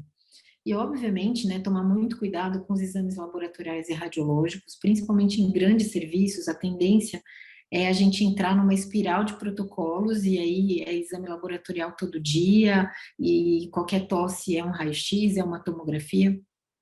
Tudo nessa fase, na verdade na medicina, mas nessa fase é mais importante, tudo precisa responder a seguinte pergunta: esse exame vai me ajudar em quê? Ele vai me ajudar num diagnóstico que vai fazer diferença para o paciente? Ele vai me ajudar a controlar um sintoma, que eu vou entender o que está acontecendo especificamente? O paciente está com muita fadiga. Será que se ele tiver muito anêmico e eu transfundir, talvez melhore a fadiga? Então, talvez seja interessante eu ter um hemograma. Mas só porque eu vou pedir um hemograma, eu preciso pedir função renal? Então, esse raciocínio do para que eu estou pedindo isso é absolutamente prioritário nessa fase também. Revisar as diretivas antecipadas de vontade, se esse paciente já tiver, e se ele não tiver, tentar construí-las, se houver espaço para isso. Isso merece uma aula inteira só disso, eu não vou entrar em detalhes, porque construir diretivas é um processo, não é sentar do lado do leito com um checklist e falar, você quer ser entubado, você quer isso, você quer aquilo, não é. É um processo de entender os valores do paciente para poder compreender o que para ele é aceitável, né? Mas se ele tiver diretivas antecipadas de vontade, é nessa hora que elas precisam ser revisadas para ver se aquilo ainda está válido, se mudou alguma coisa, se ainda tem alguma questão que precisa ser discutida. Esse é o momento. Algumas coisas que a gente costuma negligenciar no cuidado básico dos pacientes. Os cuidados com a pele, principalmente a hidratação, a higiene de locais que acumulem mais secreção ou suor, etc. Mas principalmente a hidratação. Primeiro, porque é confortável em geral para o paciente, né, receber a hidratação da pele. Segundo, que evita desconfortos futuros, porque aquela pele que a gente costuma ver toda lascada, toda cheia de escoriações, né, no paciente terminal, muitas vezes aquilo poderia ser evitado com delicadeza e com emolientes de uma maneira geral. A higiene diária é outra coisa que muitas vezes pode ser questionada, porque é um paciente que muitas vezes já está acamado, não sai mais de lá, mas a enfermagem insiste que tem que tomar banho, que tem que sair do leito e que não pode ficar sem banho hoje, e muitas vezes isso não é uma prioridade para o paciente, né? Às vezes o banho é um momento de tortura, é um momento desconfortável, ele tem frio, ele tem dor, então será que é preciso mesmo um banho todo dia, ou será que a gente pode fazer uma limpeza com paninho só nas partes mais sujas, ou a gente pode fazer um banho mais resumido ali, e nesse caso, prestar muita atenção no ambiente do banho, porque às vezes a janela está aberta, está frio, né, não tem privacidade, então esse cuidado, esse olhar diferenciado com a higiene pode fazer muita diferença no conforto necessário, né? Outra coisa que é importante é a questão de prestar atenção em odores, na ventilação do ambiente, da temperatura, porque se o ambiente não estiver confortável, o próprio paciente vai ficar desconfortável e os acompanhantes dele também, né? Aqueles quartos, muitas vezes, principalmente em oncologia, né? Às vezes a gente tem odores terríveis e hoje a gente tem muitas estratégias para o controle de odores, né? A própria temperatura do quarto muitas vezes é regulada na central do ar-condicionado do hospital e você não pode mexer. Então, vale a pena a gente ver se a gente consegue deixar isso mais confortável. E a questão da mobilidade, né? Porque a gente sempre aprende que o paciente não pode ficar imóvel porque ele vai criar úlcera de decúbito, etc. Mas nessa fase da terminalidade, às vezes isso deixa de ser tão importante. Você pode mobilizar devagar, mas isso não precisa ser com aquela mecanicidade de a cada 2 horas tem que virar no leito. Porque muitas vezes, mesmo fazendo isso, as úlceras vão se abrir e às vezes, por isso, elas vão se abrir de tão delicada que já está a pele. Então, a gente tem que avaliar se vale a pena a gente submeter o paciente a essa mobilização o tempo inteiro ou se isso está sendo fonte de mais sofrimento para ele.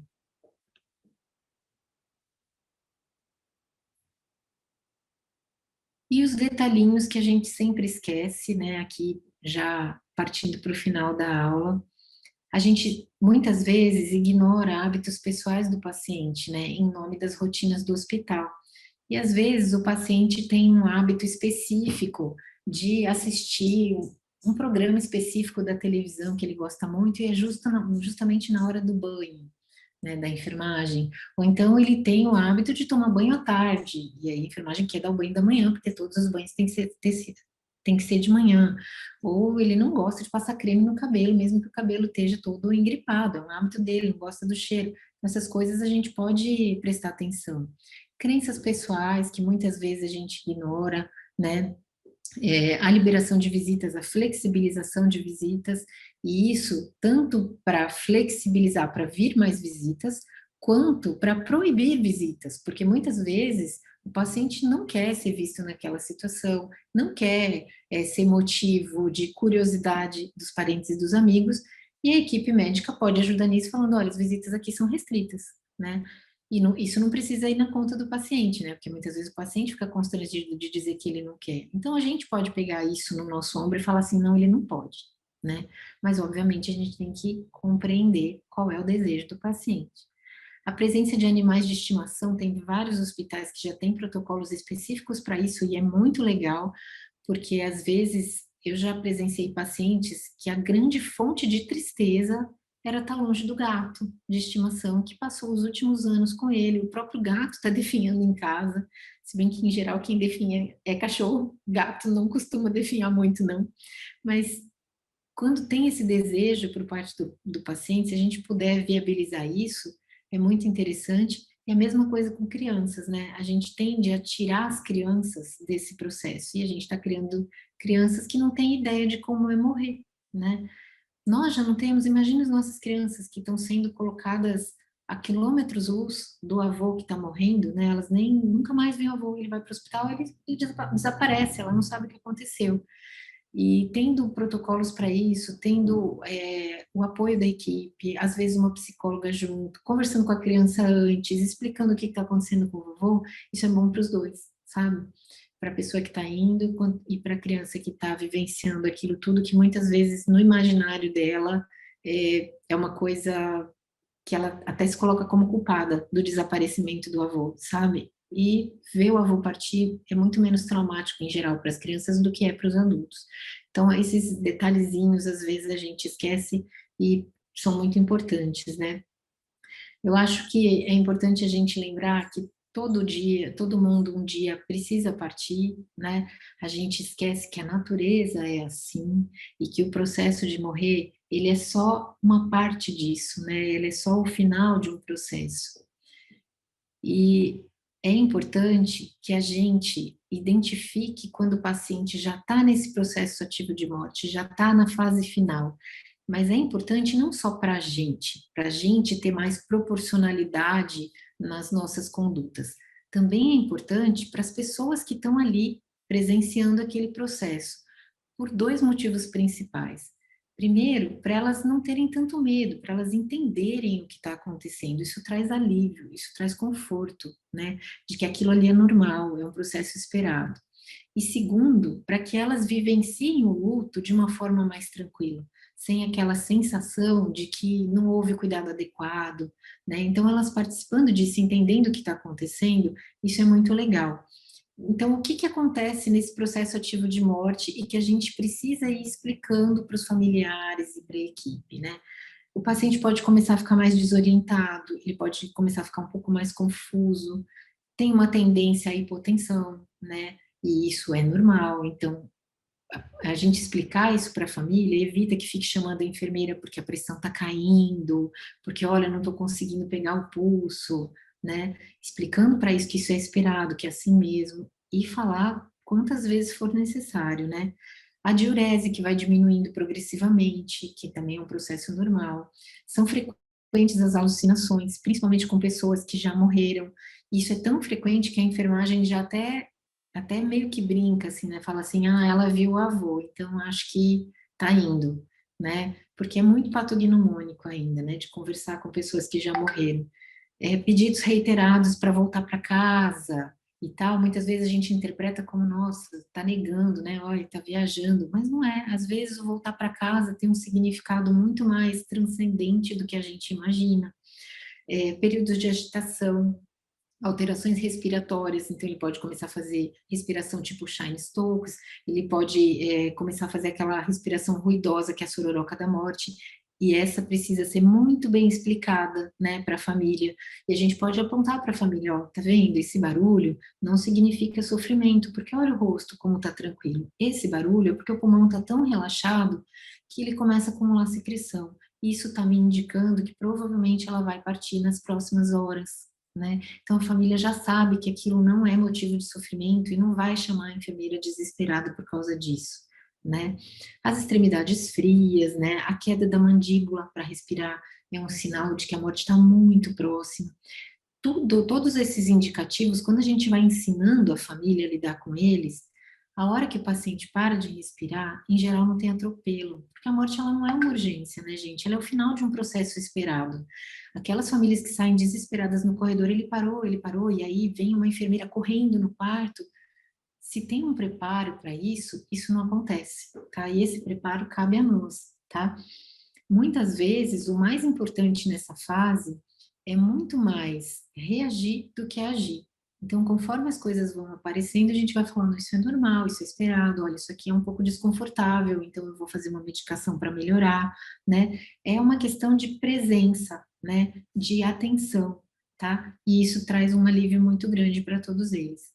Esses são livros que me ensinaram muito a respeito desse processo de morrer, muitas vezes por olhos de pacientes, né, e às vezes por olhos dos médicos. Eu recomendo, assim, super que vocês leiam todos eles, porque eles realmente são daqueles livros que são modificadores da nossa conduta enquanto profissionais, tá? Todos eles.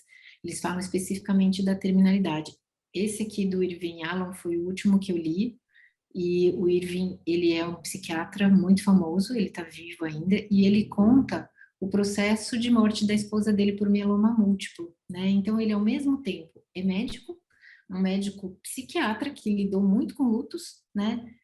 E que está vivenciando também como parceiro daquela mulher. Então, é um livro raro, assim, de uma beleza estonteante. E a gente lembrar que, para nem tudo, a gente precisa dar uma resposta, né? O silêncio, ele vale ouro quando a gente não consegue achar uma resposta adequada, tá? Então, se a gente está diante de uma reação que nos surpreendeu, porque às vezes até uma família que está super preparada na hora da morte tem uma reação extremada, uma família que se revolta, às vezes o silêncio é uma saída muito importante, né? Não o silêncio omisso, mas o silêncio presente, de você esperar aquela reação passar, compreender que aquilo não é seu, né? Que a pessoa precisa daqueles momentos para depois ir conversar. Às vezes a gente invade esse momento de tristeza extrema ou até de desespero, e isso é uma agressão, é uma forma de comunicação violenta muitas vezes, né? eu tentei trazer um pouco da mudança do olhar especificamente no paciente oncológico no livro que eu publiquei ano passado, que divide a vivência do paciente com câncer em 8 estações. Isso tudo que eu falei agora é mais da fase de declínio, fase final de vida e morte, obviamente, mas a gente precisa ter um olhar diferente desde o início, né? Desde o diagnóstico. E é isso que, na verdade, a Slow Medicine propõe. Eu sempre convido super vocês a visitar o site da Slow Medicine, tem muito material lá, tá? Mas esse livro especificamente fala da jornada do paciente oncológico, em que a gente vai mudando a nossa forma de lidar com os pacientes de acordo com a progressão da doença, né? E sempre lembrar que tem muros que só a paciência derruba e tem pontos que só o carinho constrói. Então, às vezes, a gente tem muito conhecimento e ele não serve para nada. Tudo que às vezes a gente precisa é um ser humano em contato com outro ser humano. Acho que é isso, gente. Obrigada mais uma vez pela oportunidade e eu estou super à disposição de vocês. Eu acho que só quem cuida muito e há muito tempo consegue mostrar cada detalhe, os pequenos detalhes, que são as coisas que o paciente percebe, né? Que muitas vezes não representam o orgulho do gestor ou do diretor do hospital, mas é o que o paciente percebe. Eu costumo dizer que interessa muito mais ao diretor do hospital saber que o hospital tem um tomógrafo de última geração e muito mais ao paciente poder usar o celular na UTI. Né? Um pequeno detalhe. A preocupação com que você descreve cada detalhe o jeito de dar as drogas, a preservação do menor número de vias, essa preocupação com o detalhe, a gente desenvolve ao longo de muitos anos de cuidado de pessoas sofredoras. Né? Muito obrigado, parabéns pela apresentação. Eu que agradeço. Vamos abrir as câmeras, todos, e a palavra está aberta à disposição.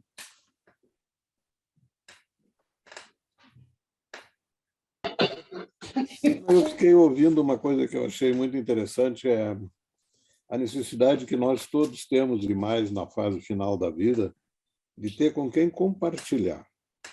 Isso explica muito um fenômeno que se repete quando a família não é muito presente. É obrigatório quase que haja um vínculo muito forte com o cuidador. O cuidador, na verdade, representa o porta-voz das angústias, das preocupações, das fantasias, dos medos, e ele muitas vezes se converte na referência afetiva do paciente terminal. Né? Claro que o Ivan Illich é o meu modelo. Né? Quer dizer, o Guerassim assumiu o papel que a família se negou, porque só sabia mentir, né? E foi a única pessoa que conseguiu falar francamente a situação terminal que ele vivia. Né? Algum comentário?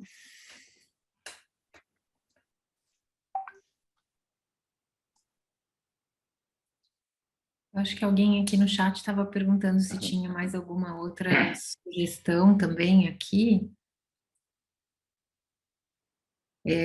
Eu acho que livros não médicos ajudam muito a gente a essa mudança de olhar, sabe?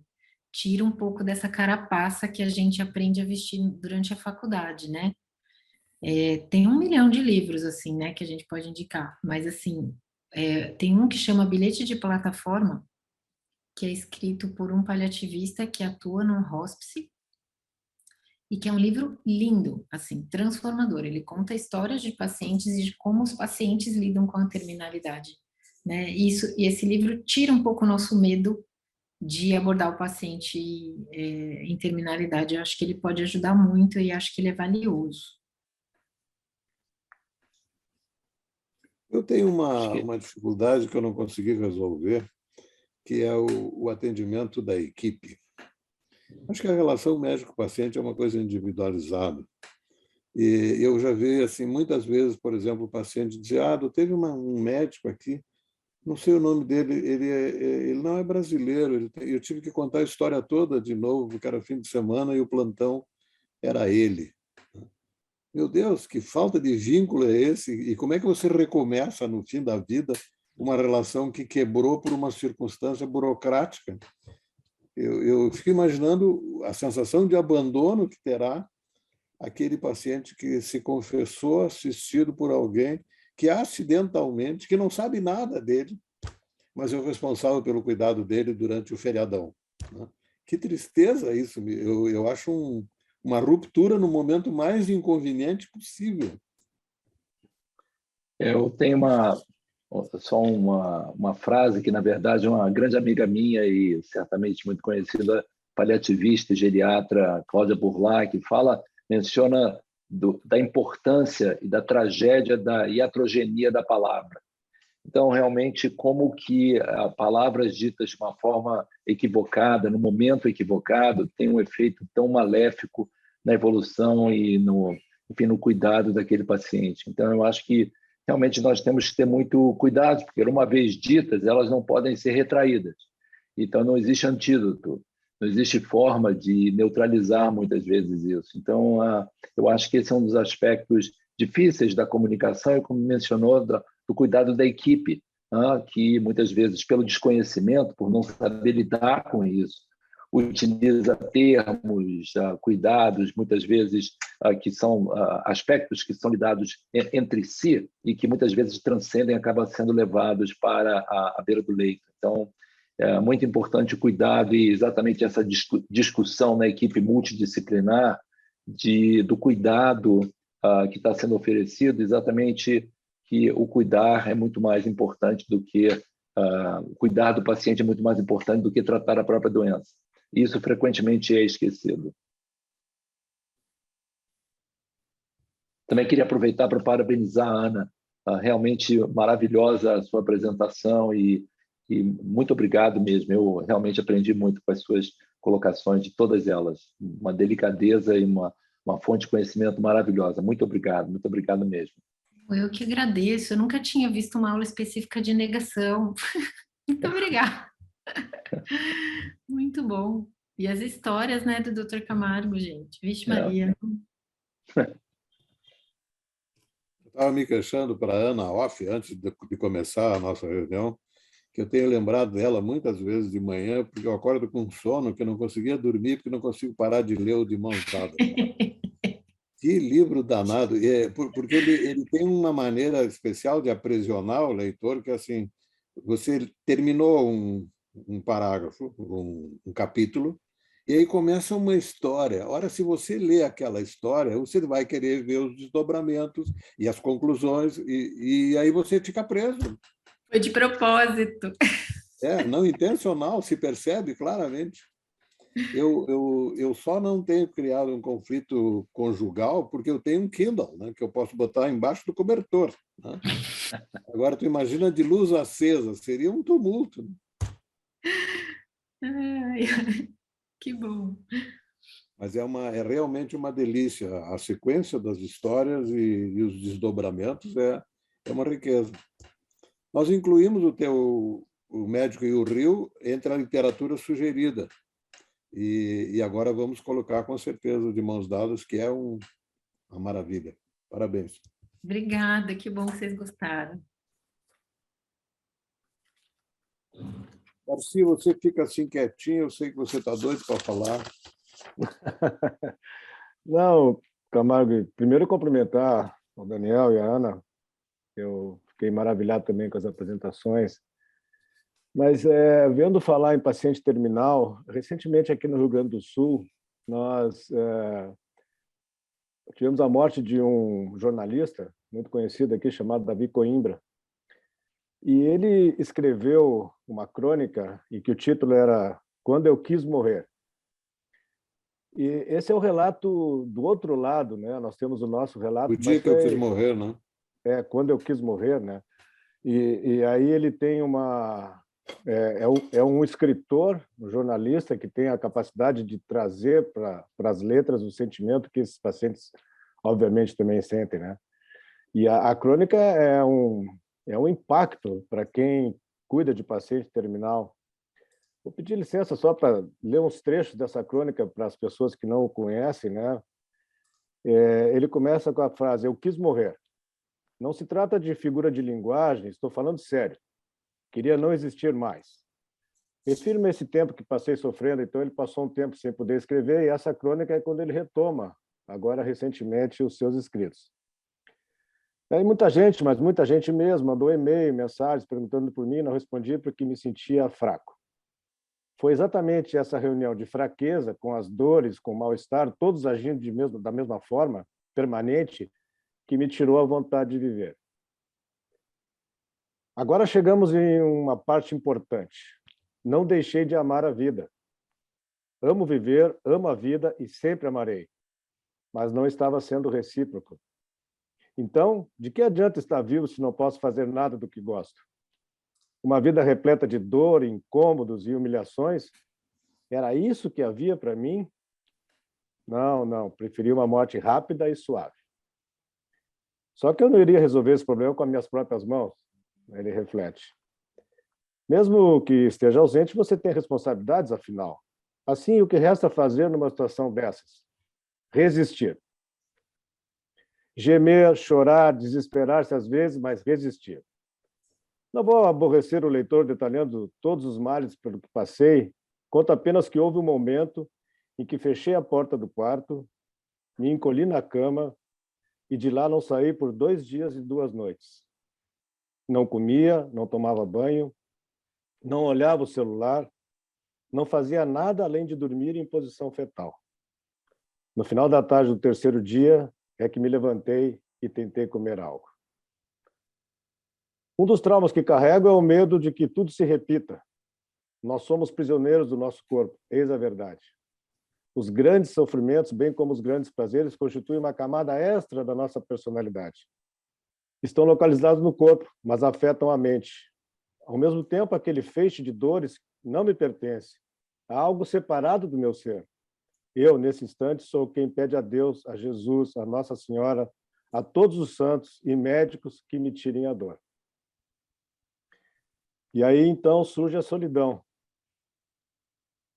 A nossa imensa, incontornável solidão, porque ninguém pode ajudá-lo. O médico já receitou o remédio e é preciso esperar algumas semanas para que funcione. Sua mulher, sua irmã, seu filho enche de carinho, os amigos querem estar junto, até as pessoas desconhecidas rezam por você. E você? Você se lamenta porque não há como se livrar do mal. Não há consolo. Você está sozinho, preso em um corpo que o tortura sem cessar. A crônica vai indo, ele fala mais algumas coisas, e fora da prisão do meu corpo havia um exército de pessoas a ajudá-lo, né? Isso me fez bem, a ajuda de todos os amigos. Estou de pé, enfim, meio esfarrapado, mas de pé. Vamos em frente, de cabeça erguida, com um leve tremor ao pensar no futuro. Mas o futuro não é coisa para se pensar. O que existe é o presente. E se o presente pode ser sorvido integralmente, a vida passa a ser boa. E ela é. A vida é boa. Eu achei essa crônica do Davi Coimbra um relato impactante, mesmo para todo mundo que aqui, tenho certeza que muitos têm uma grande experiência com esse tipo de... Mas essa foi a sensação de como o paciente teve, através de alguém que sabe escrever os sentimentos, poder ver a sua voz ativa.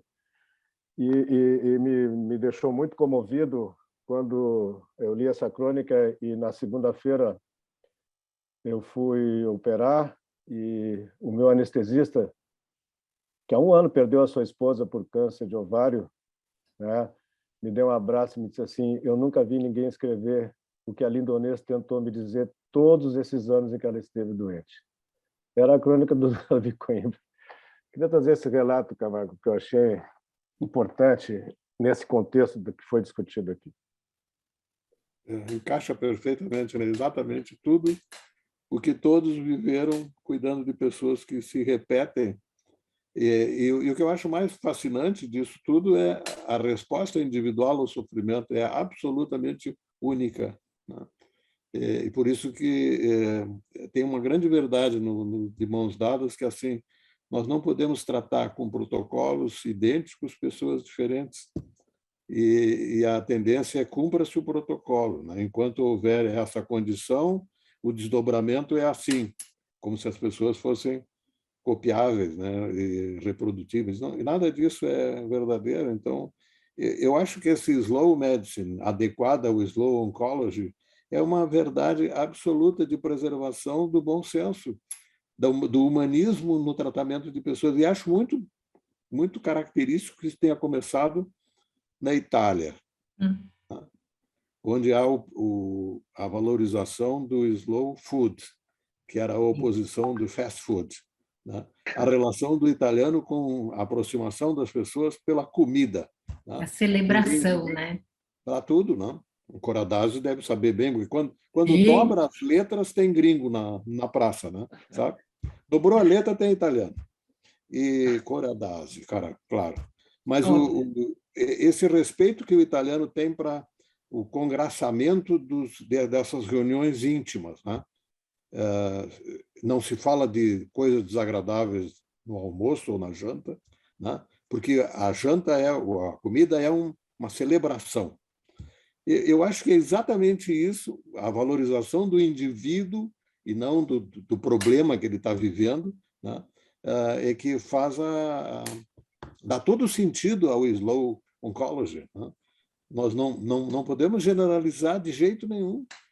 Nós vamos estar maltratando pessoas. Eu já assisti uma coisa num dos casos que você descreve no livro, que é uma situação que eu fico chocado de ver um paciente terminal de câncer fazendo diálise porque ele parou de urinar. Meu Deus, ele está morto. Vamos ser menos cruéis, né?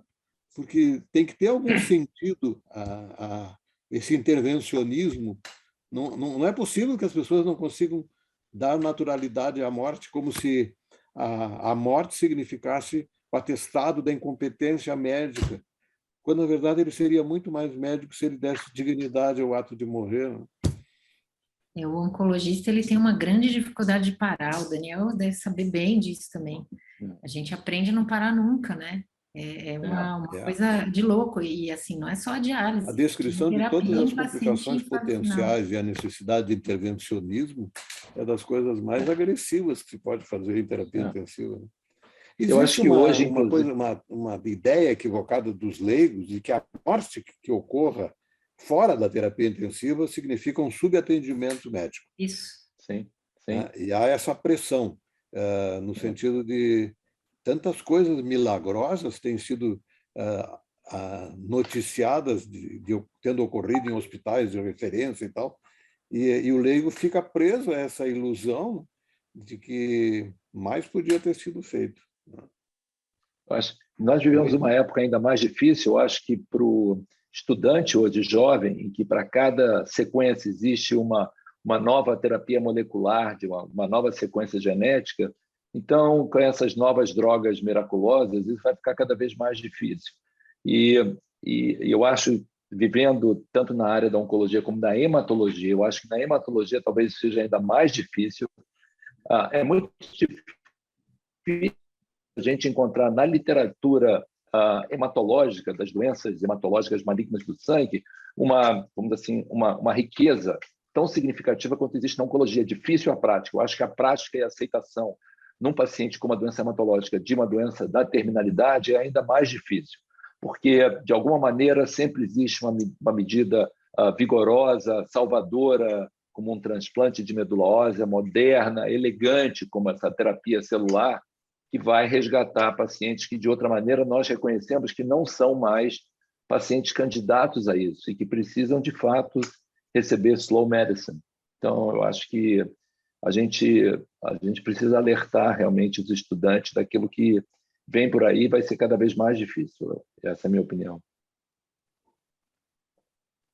Eu já recebi 3 ou 4 bilhetes do Roberto Cooper, agora não quero mais. Eu quero que ele apareça e fale.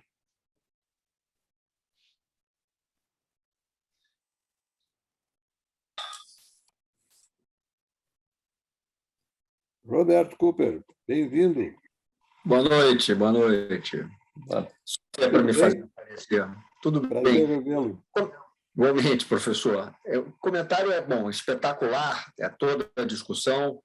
Especificamente, o Daniel passou sobre a questão da negação médica também, e me parece que não parar é uma forma de negação médica, e talvez o Daniel queira comentar um pouco mais sobre isso.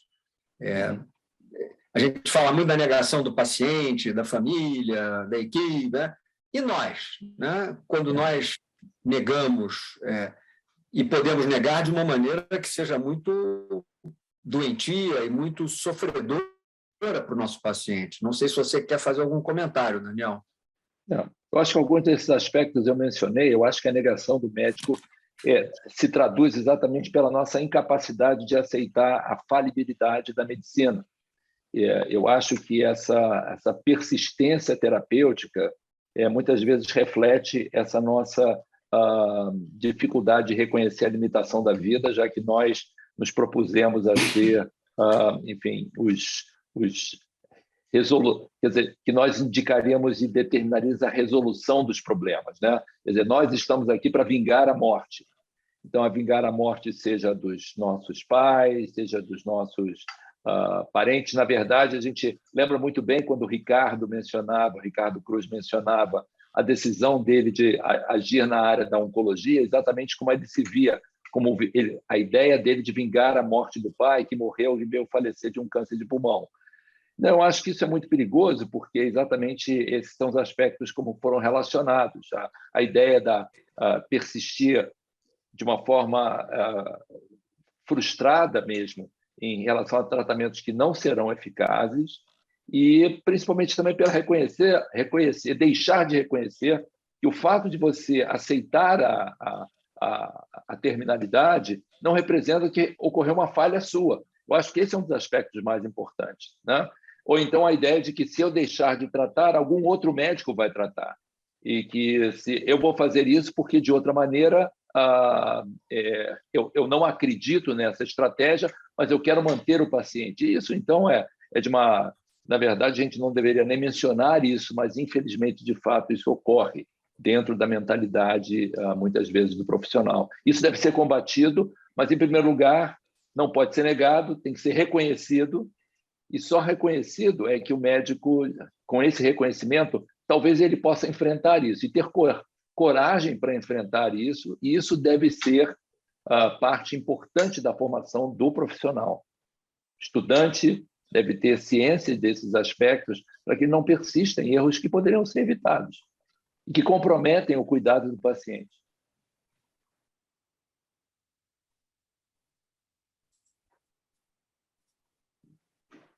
Seguimos com a palavra aberta. Algum comentário adicional? Eu queria só um comentário. Que bom que o Cooper está assistindo, mas eu queria propor, né, enfim, nós incluirmos dentro da nossa programação a Ana Lúcia como uma das palestrantes no programa Humanidades. Eu acho que a gente tem que expandir toda essa delicadeza de abordar esses temas tão ásperos. Isso, sem dúvida nenhuma. Que bom que você está aí, porque, na verdade, eu ia fazer essa sugestão no nosso próximo encontro. Mas, então, como também um dos membros da assessoria, fica também esse convite. A gente só vai fazer, vai definir o momento em que a gente vai levar você lá para o programa Humanidade. Certo, Cooper? Certo? Apoiadíssimo, Daniel. Claro. Eita, que honra. Claro, apoiadíssimo. Ótimo.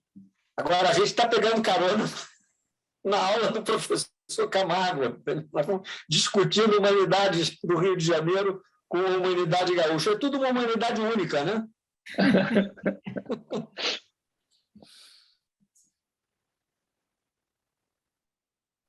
Hoje à tarde eu tive uma conversa muito interessante, inteligente, carinhosa com o Rubens. O Rubinho, todo mundo conhece, professor de oftalmologia, e nós estávamos falando sobre formas de morte. E Rubens Belfort Júnior é uma lenda na oftalmologia. E ele, assim, o que é a morte para o oftalmologista? Não tem muito de falar de cuidado paliativo, mas a morte do patologista, do oftalmologista, é a cegueira. Rubinho, você está aí ainda? Estou aqui, aprendendo quietinho. Então, agora dá uma faladinha assim disfarçada, mas conte alguma coisa da nossa conversa. Bom, primeiro, eu não consegui acionar o meu vídeo, mas não tem importância. Estão me ouvindo? Sim. Ótimo. Parabéns, né? Eu estou assistindo esse curso da maneira mais discreta possível e estou aprendendo muito. E realmente a conversa com o Camargo hoje foi nesse sentido, que eu trato de adaptar o que eu ouço de vocês para o meu universo. E, com frequência, a morte para o oftalmologista é também muito sofrida, difícil, e mais ainda, o nosso morto continua vivo. Nosso morto continua não nos cobrando apenas na nossa consciência, na nossa lembrança, mas também no dia a dia. É aquele indivíduo que fala, mas será que ele realmente fez o que podia ter feito para mim? Ou será que aquelas últimas 2 cirurgias comprometeram para mim a cegueira agora no resto da vida? Então, a morte nessa especialidade, ela tem nuances especiais, ela não é tão trágica, terminal, né? Letal quanto a morte de vocês, mas ela também tem um conteúdo que frequentemente é ignorado. Da mesma maneira que vocês, nós médicos, né, mas vocês na especialidade de vocês, muitas vezes veem pacientes serem mantidos por tempos incríveis, sem possibilidade de recuperação. Nós vemos pacientes serem submetidos a 1, 2, 3, 4, 5 cirurgias e medicações que não ainda mais vão fazer por razão nenhuma, né? E de um outro médico, cada especialista que recebe tenta alguma coisa. Então, eu acho que Camargo sabe, como eu sou fã do Camargo, do Daniel Tabac, e dessa super mulher aí que apareceu na minha vida pela primeira vez, ótima, hein?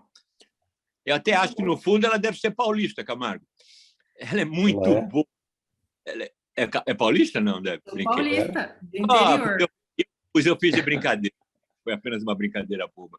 Mas então, Ninguém é perfeito. Ninguém é perfeito, ela é paulista. Foi. É verdade. Coisas que não dá para discutir. E a minha mãe é carioca. Bom, então, tem coisas assim que vocês falam que tem uma indicação muito grande para nós. E acho o desdobramento disso é a gente, nas próprias especialidades, tentar depois desenvolver esse conhecimento. Muito, muito obrigado para vocês. Esse curso é 10. Muito obrigado. Estamos encerrando o tempo e vamos anunciar. Eric, coloque o programa da próxima semana e logo depois teremos a música de encerramento. Na próxima semana teremos os extremos da existência humana e suas peculiaridades. O professor Roberto Cooper vai falar sobre a criança doente e a sua família. E o Daniel Azevedo vai falar sobre instituições de longa permanência para idosos e a literatura.